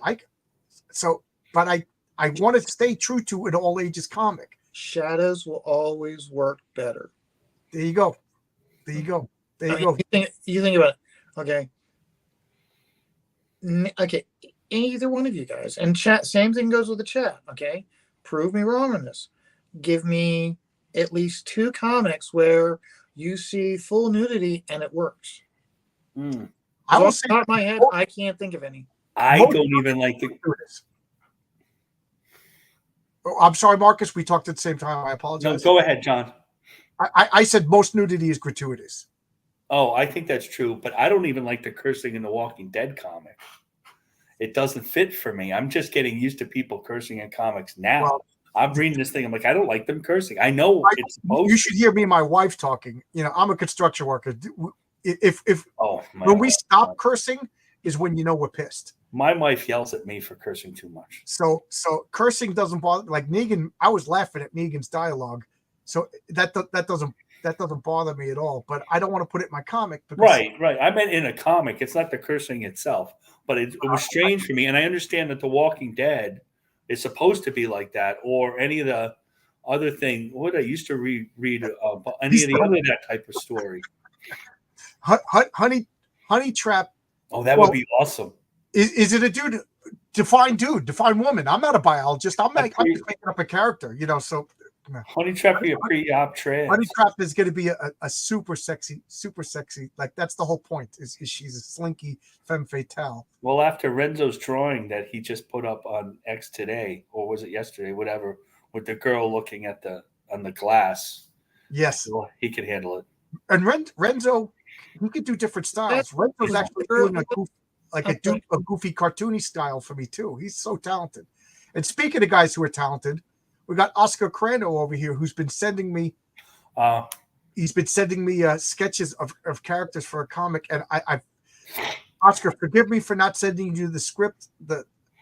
I lost a week because I just couldn't focus because of the pain from my neck. So I'm not asking for sympathy. I'm just explaining why I didn't send you the script. Works in Conan. What one issue with a nudity really I thought was like shocking, and it enhanced the story and it enhanced to the point it was Fiendish, because I didn't read it yet. Fiendish in Reeni's world, they're doing like a fantasy world that's like a mix between Vikings and other cultures, and they had slavery, and they had nudity that really drove home the starkness and the brutality of a world. So I thought that was a real good use of just boobs. We're not talking about like explicit X-rated stuff, but it was, but a lot of like, as much as I love Jimmy Palmiotti, I love the Hunters. There was, to me, you could remove the nudity scene because it really offered nothing. And I'll even say in Cord Dorath, the nudity scene offered nothing. Andy did remove remove the scene for other versions. Yeah. Right. Okay, let me. You guys are all like independent IPs. Right. I guess any mainstream IPs where nudity works. Corbin, Oscar. I mean, other than Conan. I mean, yeah. Den. He's right, Den. Mainstream, like the heavy metal Morbius. Yeah. Yeah, well, I guess it is mainstream, but I European don't. comics. Or DC. Yeah. I don't want to see Catwoman naked in a Batman comic. Exactly. I don't want to see Batman's penis like they did in the Batman. Yeah, that was a rough one, huh? You know what I mean? I don't want to see Superman. I don't want to see. I want to see Superman and Lois hugging and kissing. You know what I mean? But I don't want to see, suggestive sweating and grunting and thrusting. You know, it's Superman. Again, you take a look at it. Like the Superman we know, we didn't need to see that. Right. The current Superman that we're getting because of these writers, they don't know that you don't need to do that. Okay. I don't know. I kind of would like to get off this topic because it's going to get me on a rant. And I really am not in the mood for ranting. No, I am. I mean, it's like, I just look at it this way. It's like with what your dilemma is, John, I say treat your IP like it's a mainstream property, like it is Batman, like it is Superman, like that's the whole premise. It's supposed to be Bronze Age alongside Spider-Man and everything. So yes, then I would. I already know where I'm going to go. Because, but I can see the temptation. Is my point. I can see because it's mine. Yes, and I also look at it this way: is if you do not do it, okay. If you do not include the nudity and this, that, and there, and the sexual stuff, okay. Let's say you do get picked up that it gets optioned for a TV show or a movie or something. Okay? Yeah, and I think the patriarch will be played by Sydney Sweeney. But the whole thing is, though, is that let them do that bullshit. I know. At that point, it's one of those where it's like, is the check cashing? Okay, you're gonna have such and such getting pegged. Go right ahead. That's your store. It's not mine. Oscar brings up a good example where the nudity is essential to the comic. Omaha the Cat Dancer. Yeah. I remember seeing it on the shelf. I never picked it up.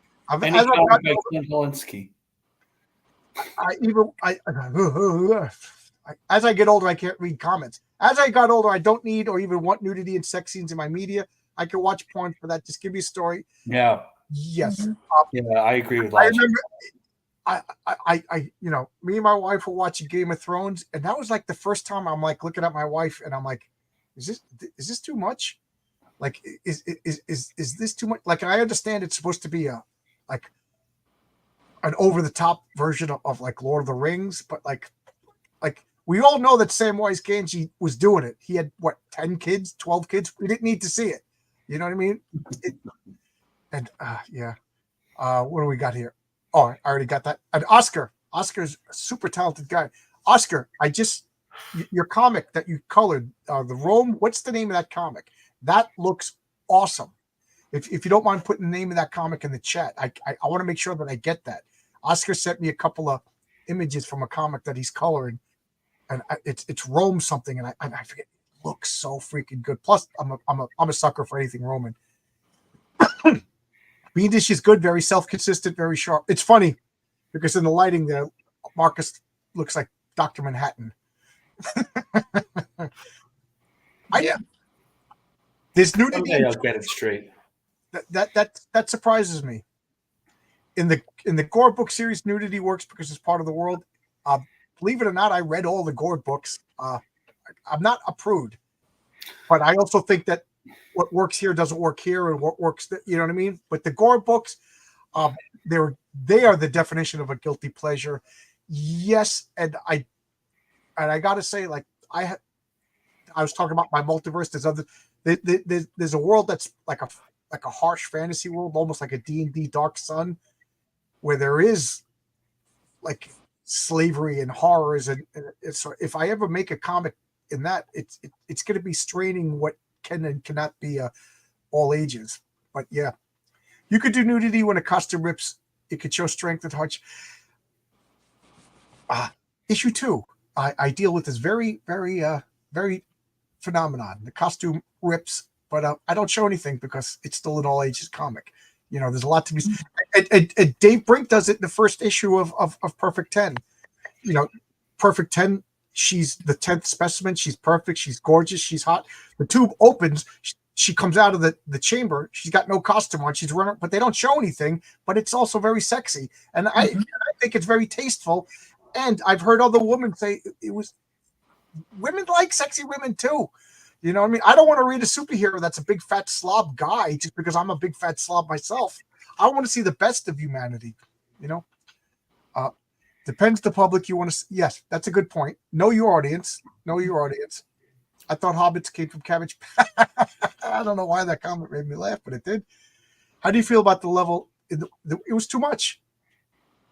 Yes, I'm a man, flesh and blood. These women were all beautiful. They were all naked, but it was gratuitous. It was gratuitous. Row Eternal by Magma Comics. Yes. When does that release? I really want to make sure I get these comics. For one of the reasons, Oscar's a great dude. He's talented, but also it tickles everything that I want to get. Yeah. So Row Eternal by Magma Comics. So anything stippling? I know. Do you want to talk anything about Hellboy or Spawn? Do you want to talk Jim Rodford versus Kojak? I don't really have a dog in this fight because I mean, let's be honest here. I think I have a total of like 5 issues of Spawn. The first issue, the one with Angelina or whatever her name was her first issue. Okay, that was The number one 9, if I remember correctly. The one with the Aardvark Cerberus. Number 7, if I remember correctly. Yeah, number 7. That one was Cerberus, and like 3 other oddball issues. That is it. So I really don't have knowledge of Spawn. And when it comes to Hellboy, my knowledge of Hellboy is this book here. Oh, the first 30 years? The first 20 years. And the reason why I got it was, I mean, when you have like pages like this, Awesome. I picked this up for all the different. Yeah, Magnola uses such good uses of blacks. Well, For me, uses of blacks. It's that plus also the ability to really somewhat see the underdrawing that results in this image, so you can get a better feel of his process. Because one of the things I always struggle with is get that feeling of the character coming out of the darkness, or the proper uses of, let's say you want to do where the character is like standing right in the shadow, where the sunlight's right behind him, type thing. I struggle with that, so this is the book that I usually a lot of times want to look at to see like how to bleed that. Okay, how do you imply the rest of the image without showing the rest of the image? And Mike's always done a good job with it. So, I mean, that's my knowledge of Hellboy, is basically just studying the artwork. So, I don't have anything when it comes to contribute to either of these two characters. So, we got great Gold War about focusing. We all agree Hellboy wins. I had a roller coaster. I originally I thought. Me too. I agree with John. I was going to say Spawn wins. In a normal, just to recap, and I want to address a bunch of things that Stifling just said. In a normal, the ground level scenario that we talked, I would say it could go either way. It could go either way. If Hellboy, if Spawn comes out with more ranged weapons, it could go either way, because Hellboy has been defeated in the comics. It's not like he's an unstoppable juggernaut. But I think in the glorious grand aspect, at the height of their splendor, I don't think it's a chance. Hellboy was designed to be the king of hell. There's a couple. I didn't want to interrupt when Stippling was talking about that. But Argo Universe, who's my buddy Dan Sen, another guy I grew up with. We went to the same comic book store. He's the honcho of Argo Comics. Angela, the character who launched a years-long feud. Yeah, I followed it, but not as close. But I just don't understand how she ended up in the Marvel Universe. It's a really bizarre legal story. Humanity likes to see beautiful people. Agree. It's only angry man-hating lesbian feminists that want to see fat, ugly women feminized. Well, that's true. RJ from the Fourth Age, every Saturday he puts up a spoken essay.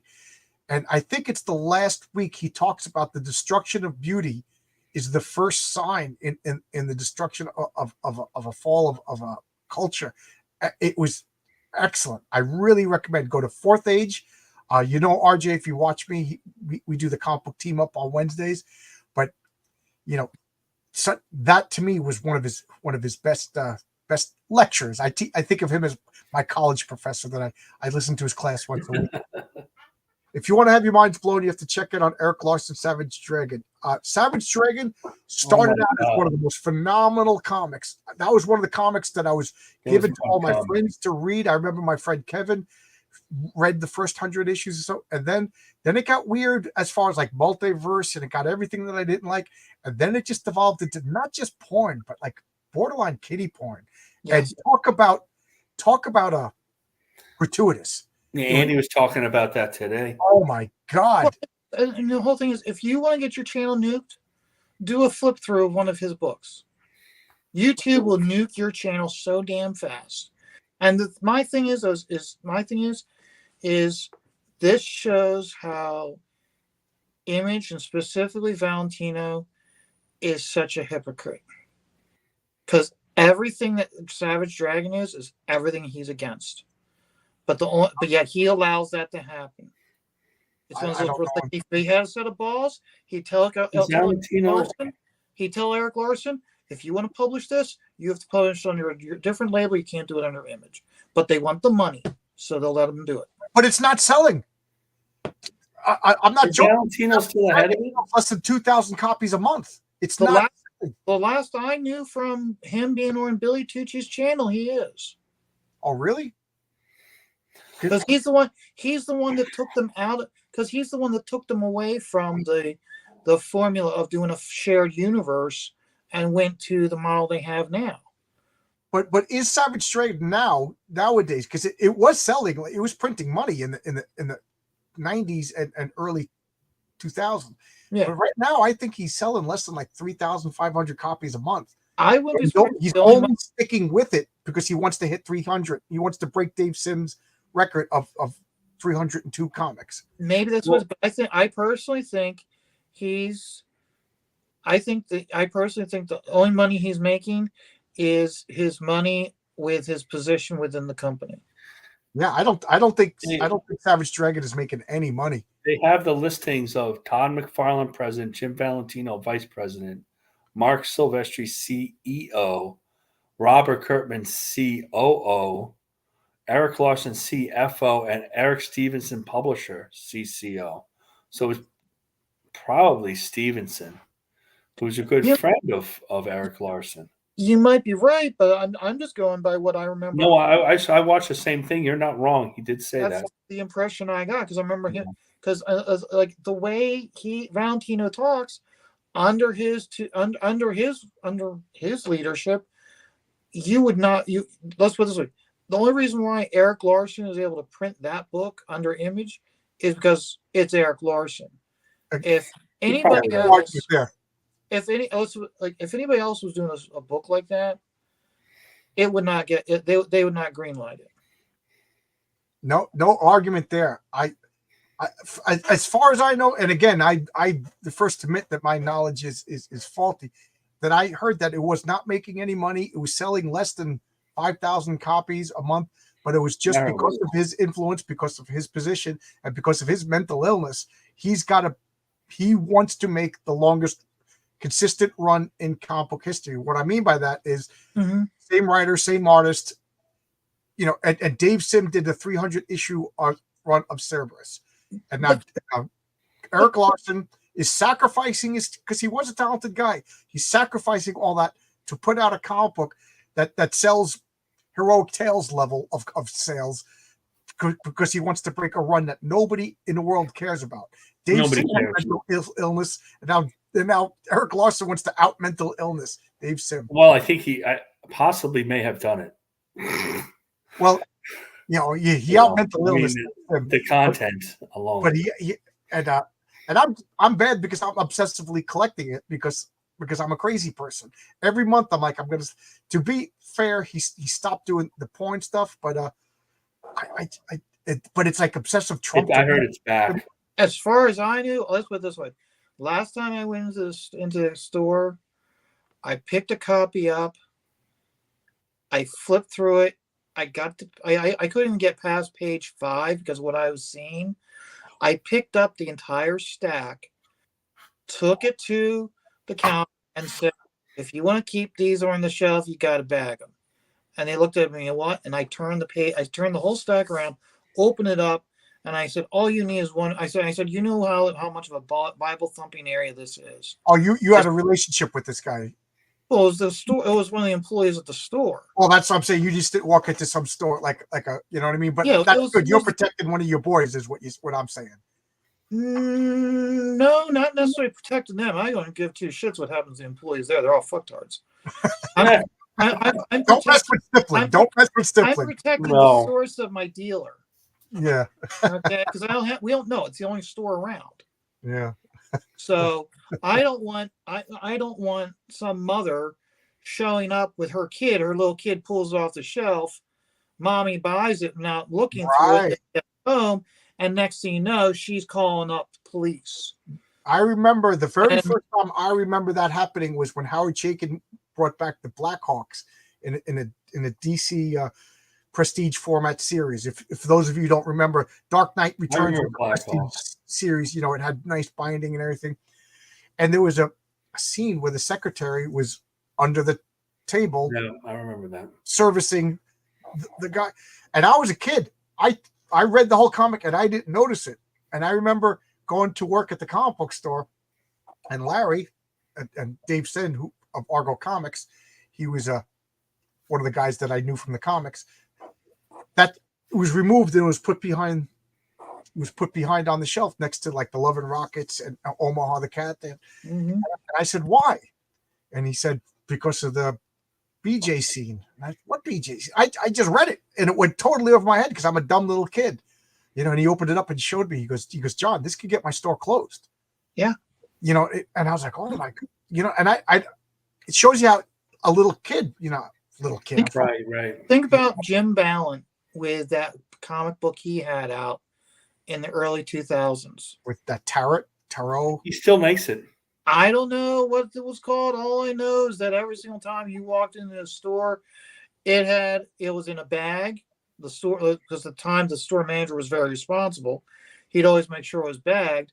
And there were a couple times here he would actually take a sheet of paper, cut it so that the only thing you saw was the title. And I'd look at it and go, "That bad?" And he'd look at me and go, "That bad." Do you remember? He still publishes that. It's like an indie comic. Yeah, you can still get it. Yeah, and then remember that one. It was simply called.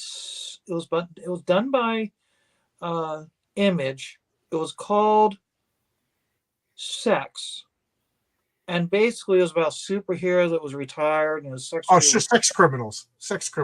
Okay. Oh, okay. Yeah. That one also is you'd walk into the store and it was always a crapshoot going, is this issue going to be bagged or not? And again, it was like there's some, and it got, I remember I got the first issue, got the second issue. I think by like the fourth or fifth issue, I'd walk in they would, this is how, at the time, how management was. Okay, this is my box number. They pull out your box number and they'd already have it bagged and boarded for you.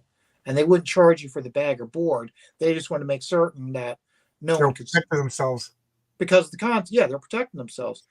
And with the new kids they got working in there, it's one of those where it's like you show them and go, you really don't want to you want to make sure these are all bagged and board, and they're like, huh? What? And I don't go, look at that. I go, you got some mother, Bible thumping mother coming in here with her kid. I said, she's going to call the cops on you. Do you really think Bill and Ned are going to let you keep the store open and you keep your job if that happens? Huh? What? I'm like, you dumb little fuckwads. Pardon my language, John. I'm sorry. It's okay. I lost my train of thought, but I was going to say it depends on what it is. And Hot Woman could sell ice to an Eskimo, but once they novelty where, yes, I went through a phase where I was buying like all the super hot girl characters, but if there's no story there, you kind of get embarrassed after a while. Yeah. Oh, I remember what I was going to say. One of my favorite comics of all time to this day, super influential comic on my life was Bill Willingham's Elementals. I love that freaking comic. And then I don't know if Bill Willingham did it. I kind of forget. But there was a series of Elemental sex specials. And it was really, one of them. It was really the first time I encountered this. And I was a kid. I think I was 15, 16, 17, around there. I forget exactly. And I didn't know how to take it. Mike Chen inked those, and Mike Chen said he got the pages in, and he was like, he for whatever reason he didn't flip through the pages. He just pulled out the first page and started working on it, and then he got to the second page or whatever page was, and he was like, whoa, okay. Went to the next page. He was like, well, he finally then stopped, went through, and he was like, what? And he was just like, I mean, works. But as one of those, it's like it's not something he wanted to do. Yeah, it really that's bothered me. It was really disturbing. And then Bill Willingham went to it only lasted 3 issues. Coventry, which was a devil rapist. It was a little diminutive devil character, cute little cartoon devil with like a human-sized male organ, having sex with and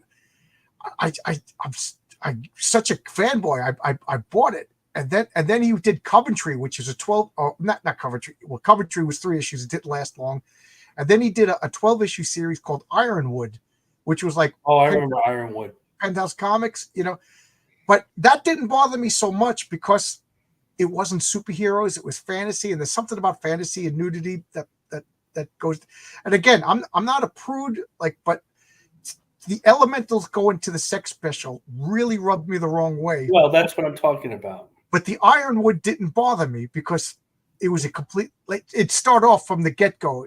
It was an R-rated comic. Even more than R-rated. It was, maybe even more than Game of Thrones. But I don't know. I think there comes like I'm feeling that temptation. I want to make sexy characters. Where do I draw the line? But I want to keep it an all ages thing, and I think what we were talking about earlier, without an editor, without constraints, without limits, without some adversary, I think we default to what's easier, lazy or whatever. And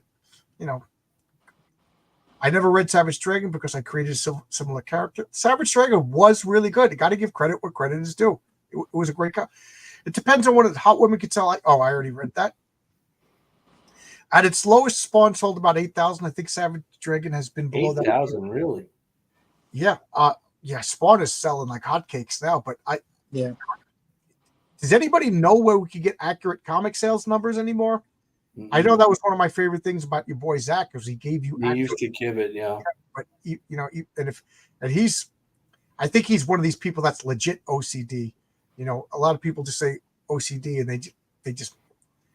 I used to say it too until I realized it's kind of disrespectful to I have autism. Like that's like the new cool. I'm on the spectrum. Shut up.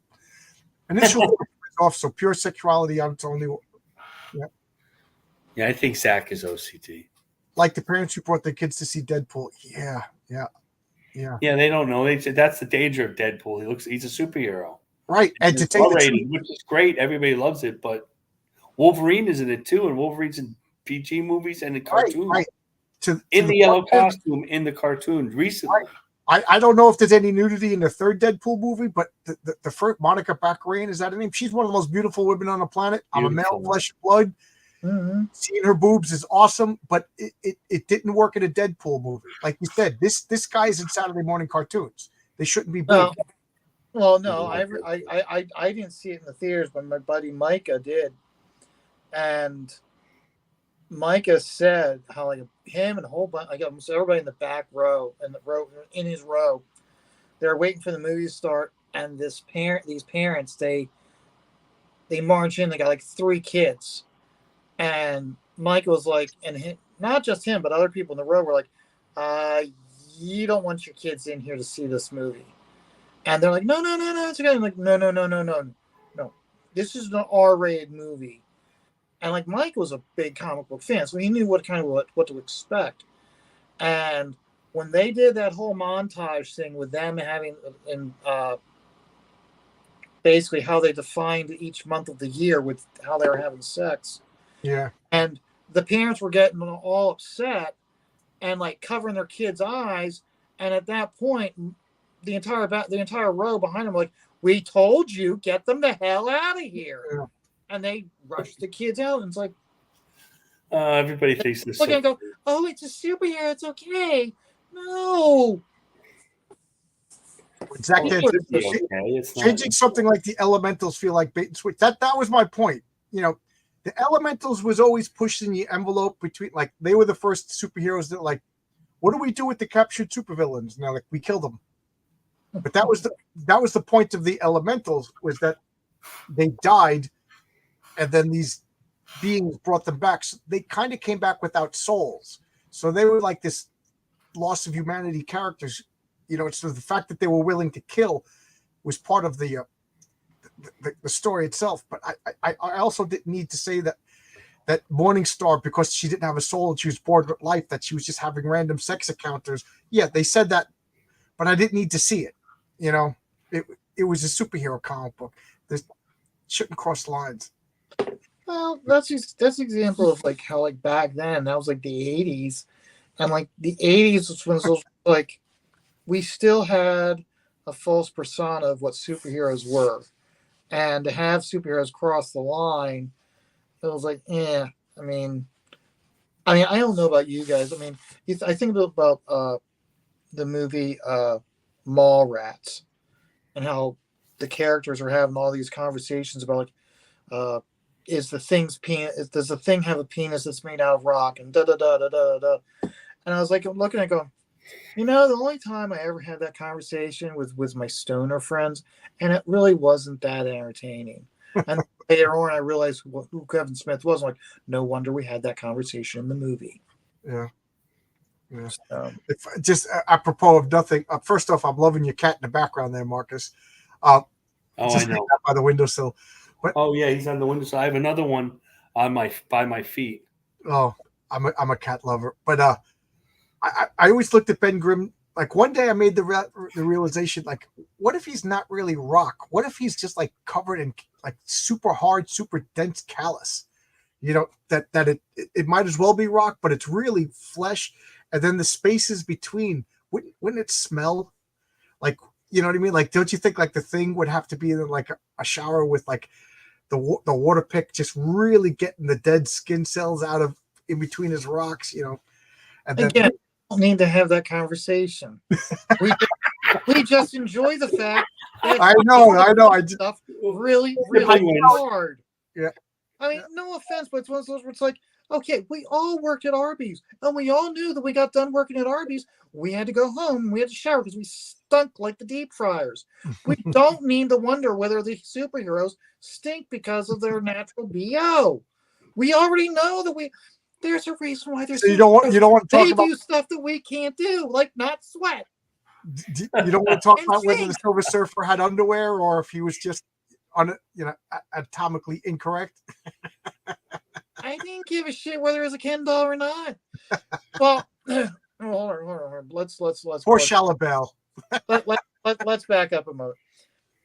Silver Surfer was one of those characters that I really didn't gravitate to because of the fact that I was never a fan of the Cosmic Odyssey stellar characters. So, like, whether it was new gods within the DC universe, or Thanos and Silver Surfer in I the love it. Marvel universe, or any of those cosmic characters, for me, it's one of those, like, all they were was a plot telling device. And what mattered to me was the superheroes themselves. And, like, I didn't go depths. I didn't really go into deep thought over how does Firestorm's powers really work. I just look at, like, it's cool. He can transmute stuff. He can turn stuff in. He can make a he's kind of, I looked at him as like a version of the Green Lanterns. You know what I mean? He could take the molecules in the air and make something else out of it. And that was all it was. I didn't go into like I didn't dive deep into it because it's one of those where it's like, no, I just want to enjoy it. I don't want to spend the next 8 hours of my life trying to figure out how this one page works. I'm torn because part of me thinks, like, how would this work in the real world? I love that. But at the same time, I get where you're coming from. Like, do you remember the Marvel Universe? They painstakingly explained how the living laser focused and changed.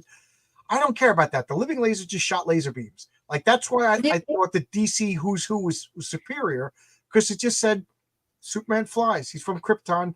He flies. It's super strength, blah, blah, blah, blah. Whereas Marvel, they did this pseudo scientific, they explained the elasticity of the ectoplasm of Reed Richards cells. I don't care. We got 8 pages of the origin of and superpowers of Professor X. Right. Cyclops channels energy from another dimension that focuses. He shoots eye beams. He shoots freaking eye. But I do like when Grant Morrison said because his eye beams were red, that Green Lantern, that Cyclops therefore doesn't see red. He sees in shades of green because of, that kind of stuff. I do like, but I don't like. It gets to be, But that at the same time also, that's where we as fans, it's one's like, oh, okay, but it doesn't take away from the story. It might be a nice new take on it, but it doesn't take away from the story. But all this new stuff where it's like, oh, we need to retcon this character because they're problematic, and it's one of those where it's like, no, you're problematic. Your face is problematic. Problematic is one of those words that just you create problems. Problematic is not a word. No, not a word. Words that bother me. Creative. I hate when people. He's a creative. No, he's not. No, I don't like that. I agree 100%. Creative is just word. You're a creator. You're not a creative. What's a creative? I hate that word. Oh, I don't like when they Pizza the Hut too. I don't like to use nouns as verbs. It drives me insane. I told Rini to her face that I didn't buy Fiendish because the title is an adverb, and it drove me nuts. She made like a shocked face, and then I said I ended up buying it, loving the comic, but I passed. It's true. I didn't think about it, but that's true because it's a title, so I didn't think about it. But when they like nobody pizzas like the Hut, I just stopped it. Can you imagine? A noun is not a verb. You don't pizza. Are you nuts? I hate when people turn nouns. That drives me. Oh gosh, I'm not bothered. Well, I am bothered by a lot, but that does bother me. I'm bothered by a lot, but creative. Oh my god, that gets. Yeah, I don't like creative either. Yeah. I mean, there's some oppressed groups. That gets really true. The word problematic could be triggering to creative. There you go. You really want to get under my skin with that. All right, we've been talking for 3 hours. I think we're running out of topics now that we're talking about Pizza the Hut. And I have to go to the bathroom too. So Marcus has got to go to the bathroom. He's got to go pet that cat behind him, who's trying so hard to be a fourth character in the chat. So, anybody have anything to say? Anybody want to bring up anything? Anybody want to finish Hellboy Voice 4? Anybody want to give me a topic for next week's It's Clobbering Time? I had an idea, I think. Well, you could do some kung fu characters. You haven't done that yet. Sure. What do you got? You could do, well, I don't want to do Iron Fist and Shang-Chi because it's the same company. Because you usually do other separate companies, don't you? Whatever. Or Richard Dragon. Like, who's the preeminent? Richard Dragon a big enough draw? No, he's not. Only I know who Richard Dragon is. So you know what? I was thinking Swamp Thing versus Man Thing. I don't even know what their powers are. I don't have a dog in that fight either because I don't really. You pick one, Vaughn. What do you think? Honestly, I like to when you guys very first started. You were going to like Claremont versus Byrne. I would like to have. I mean, that is one. I don't mean those specific two. A real life creator. But I would say definitely like who. Okay. These two guys were at the very top of their game at the exact same time, and they are very competitive to the point where they always had to one-up each other all the time. We can do the ultimate pissing contest of every fanboy in every comic book shop during the 80s, and Byrne versus Perez. Oh, who's the better comic book artist? They both wrote books. They both drew. I mean, it gets. I mean, I'm just throwing it out there. I'm expecting one of you guys to shoot it down. That's up to John. We've done characters. I don't think we've done creators. Yeah, I kind of don't want to do real world people because then I feel like I'm insulting people. No. That's the reason why I said I was hoping for somebody who's going to shoot me down. So Power Rangers versus TNT is a good one, but I got to say I have no pony in that race because I was too old for either one of these franchises. But that is a really good one. Zach did Captain Kirk versus Han Solo. Here we go. How about Red Shirts for Stormtrooper? They all lose. They both lose. It's physics, but they both lose. If mathematically, if you go through Star Trek, more blue shirts die than red shirts. I'm pretty sure. Judge Dredd versus RoboCop. That's a good one. Yeah. You could do the Elongated Man and Mr. Fantastic. That's a good. I was thinking Doctor Doom versus Iron Man. I was going to say. Well, that's been done in the comic. I was going to say New Titans versus X-Men, or Teen Titans. Titans versus X-Men because Titans was made as a result of. Yeah, I know about both of those. Both books have had their ups and downs. That's a good one. I would say that let's be honest. How many times do they have a Titan title now? Do they have I'm done with Marvel and DC. I can't believe it's been years. I have no idea what each company is publishing right now. I don't know what they're doing current. I know they're both printing something currently. Let's put it this way: Titans have had a book out this last year where JLA hasn't. But I think my big thing is that I think the one thing that can universally be agreed upon, regardless of which book is better, because that's a pissing contest that everybody's going to get pissed on, is I think our chat has been taking it in the spirit that it's been offered. If Cyberfrog versus Isom didn't devolve into nonsense, then I think I cultivated a pretty good. And thank you, everybody. But no, I don't know how many times I have read, and they do a pitch for a new team book, and they always use it's so tired. And they go, well, this team's going to be about family, and you're going to see how they're a family. And so when you start to read the book, I'm like, no, they're not. The only two books that have ever been done where you felt like where they truly were family were those two books. Well, Fantastic Four. Yeah. I guess that is by definition of family. True. Like, to me, this is the closest, but I would do it if people promise to show up and be in the chat, and I'll act like a moderator because I don't know anything about Power Rangers. I don't know. How about Iron Man, Exo Manowar, guys like the Valiant Universe? Red Superman versus Blue Superman. Everybody loses because I hated Red Superman. But let's put it this way: the only way with the original Red Superman by Kurt Swan. The only way I could do that topic is if I was on screen as an avatar and Miss Stipling was sitting next to me doing all the talking because she knows those two characters. Oh, really? Yeah. Oh yeah. She had those were her team. The original X-Men versus the original Doom Patrol. That's a good one. Oscar, you're on fire, Oscar. There are so many. I don't know a damn thing about the Power Rangers. I don't know a damn thing. All I know is my roommate back in Albuquerque who would leave for months at a time and go work for Saban, and he was a cameraman on and he would tell funny stories about hanging out with those guys. And then I beat the crap out of him because he stole some of my stuff.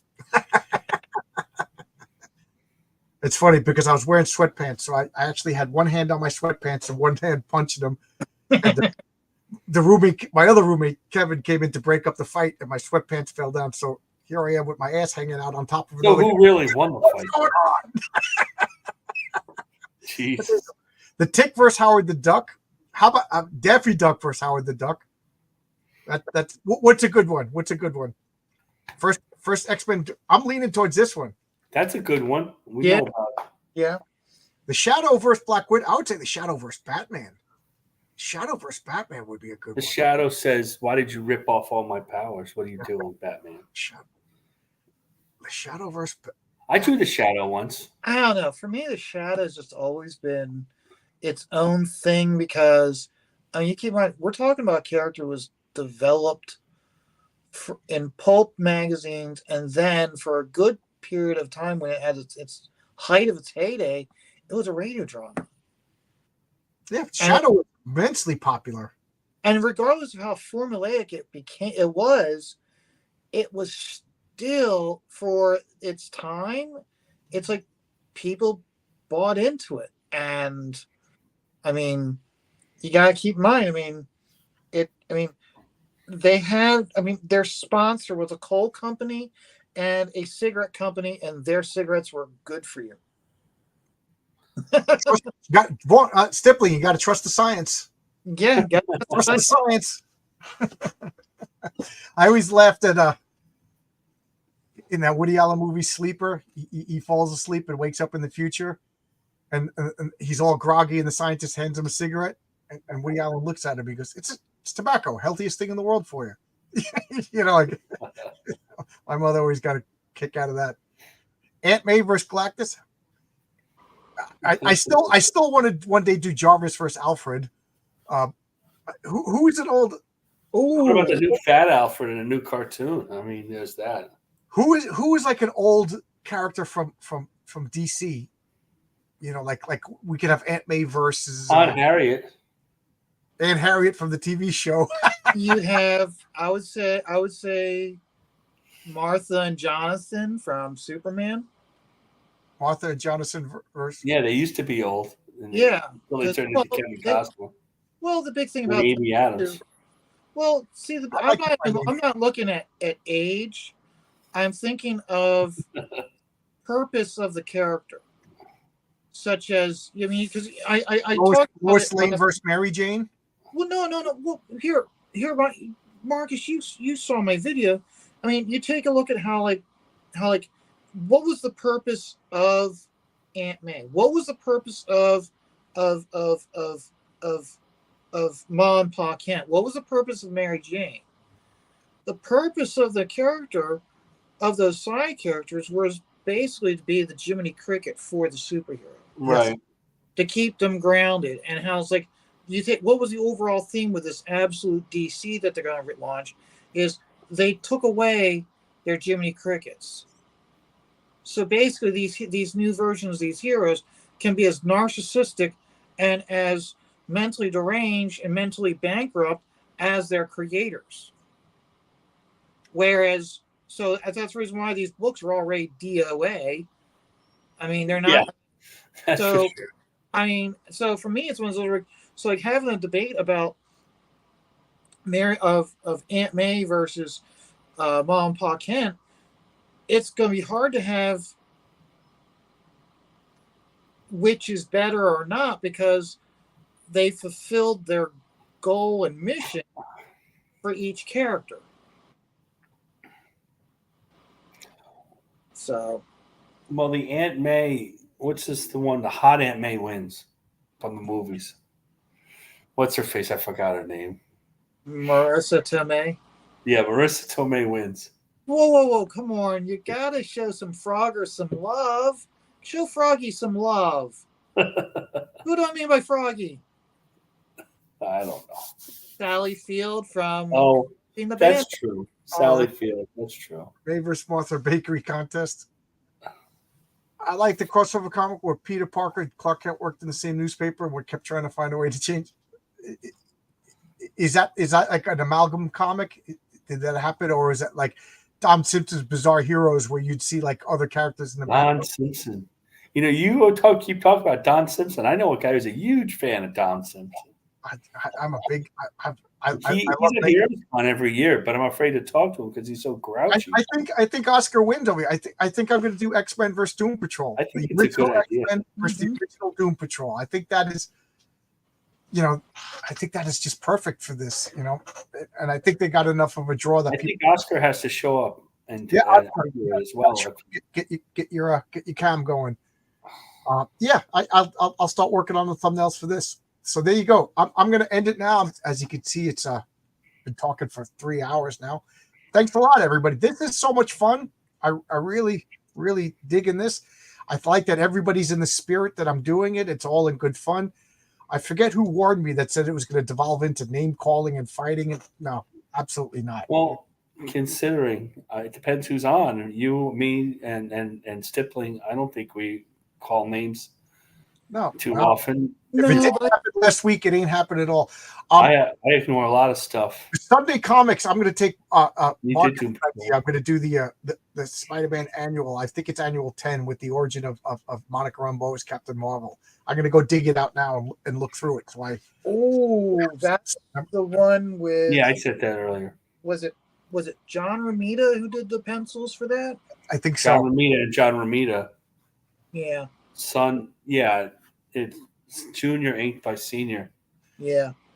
We're real comic book geeks here. I think you meant geeks. Yeah. And but as a big CGer told me this week that comics aren't cool. That, but I beg to defer. Comics are cool and they're a lot of fun. So take that into consideration. One of the big names in Comicsgate said that comic books are cool, John. Okay. There you Sounds go. Like you're. Hey, guess what? What? I'm back into reading comics, and I read my comics. Guess what? I win. Yeah. I'd like to have more time to read. I'd like to read 2 pages, try to read before I go to sleep, and then not fall asleep and wake up at 2:30 in the morning, and have the comic draped over me and actually finish it. I intend to read them.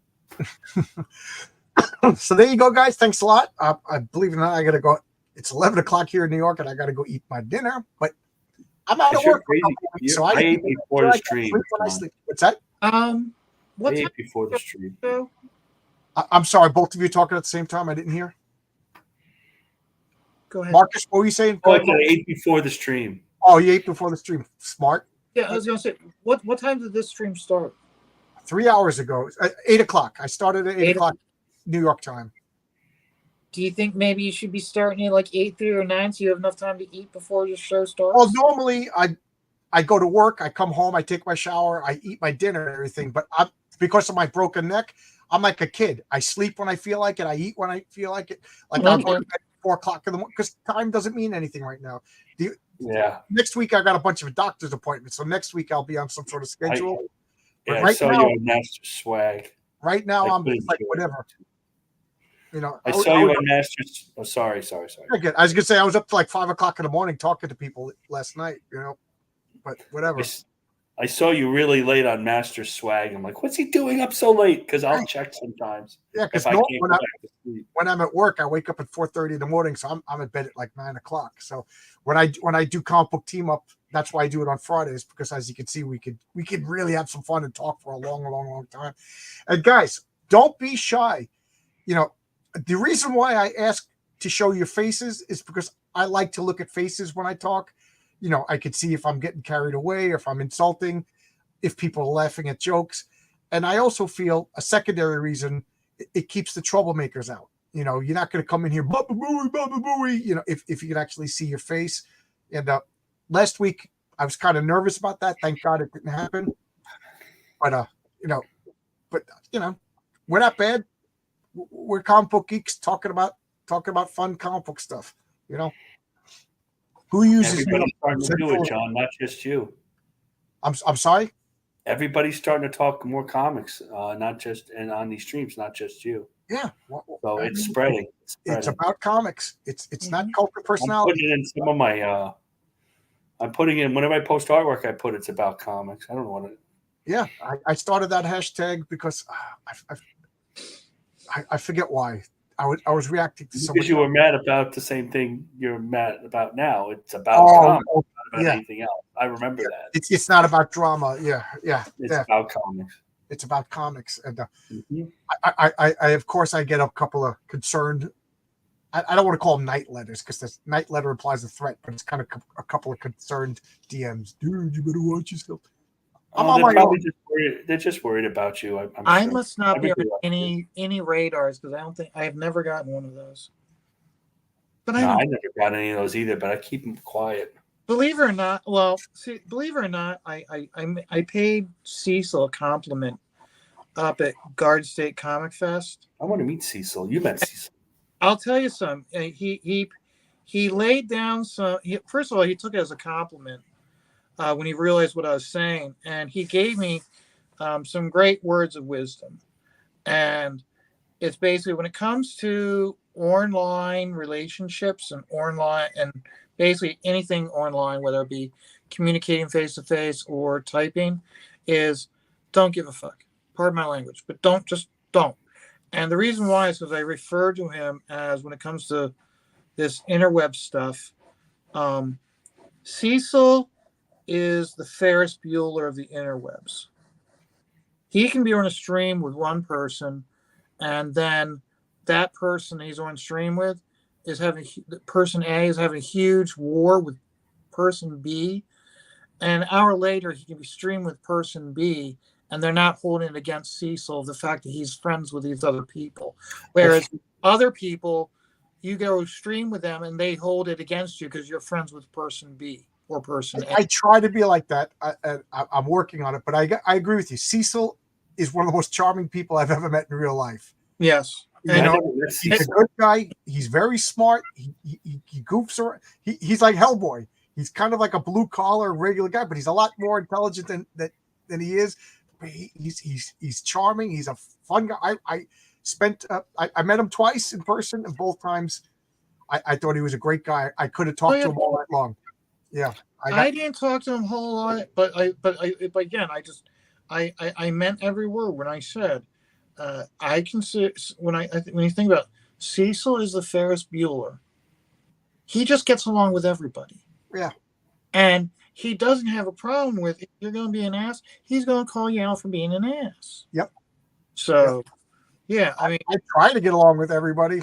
I found out that there's people who don't like me. Took me by surprise, and I was being goofy. You know how the crowd calls them fat and gay? That's kind of what I was doing, and then all of a sudden, he took that. I read that, and yeah, he took it wrong. Sometimes in black and white in writing, you can't get that other stuff across.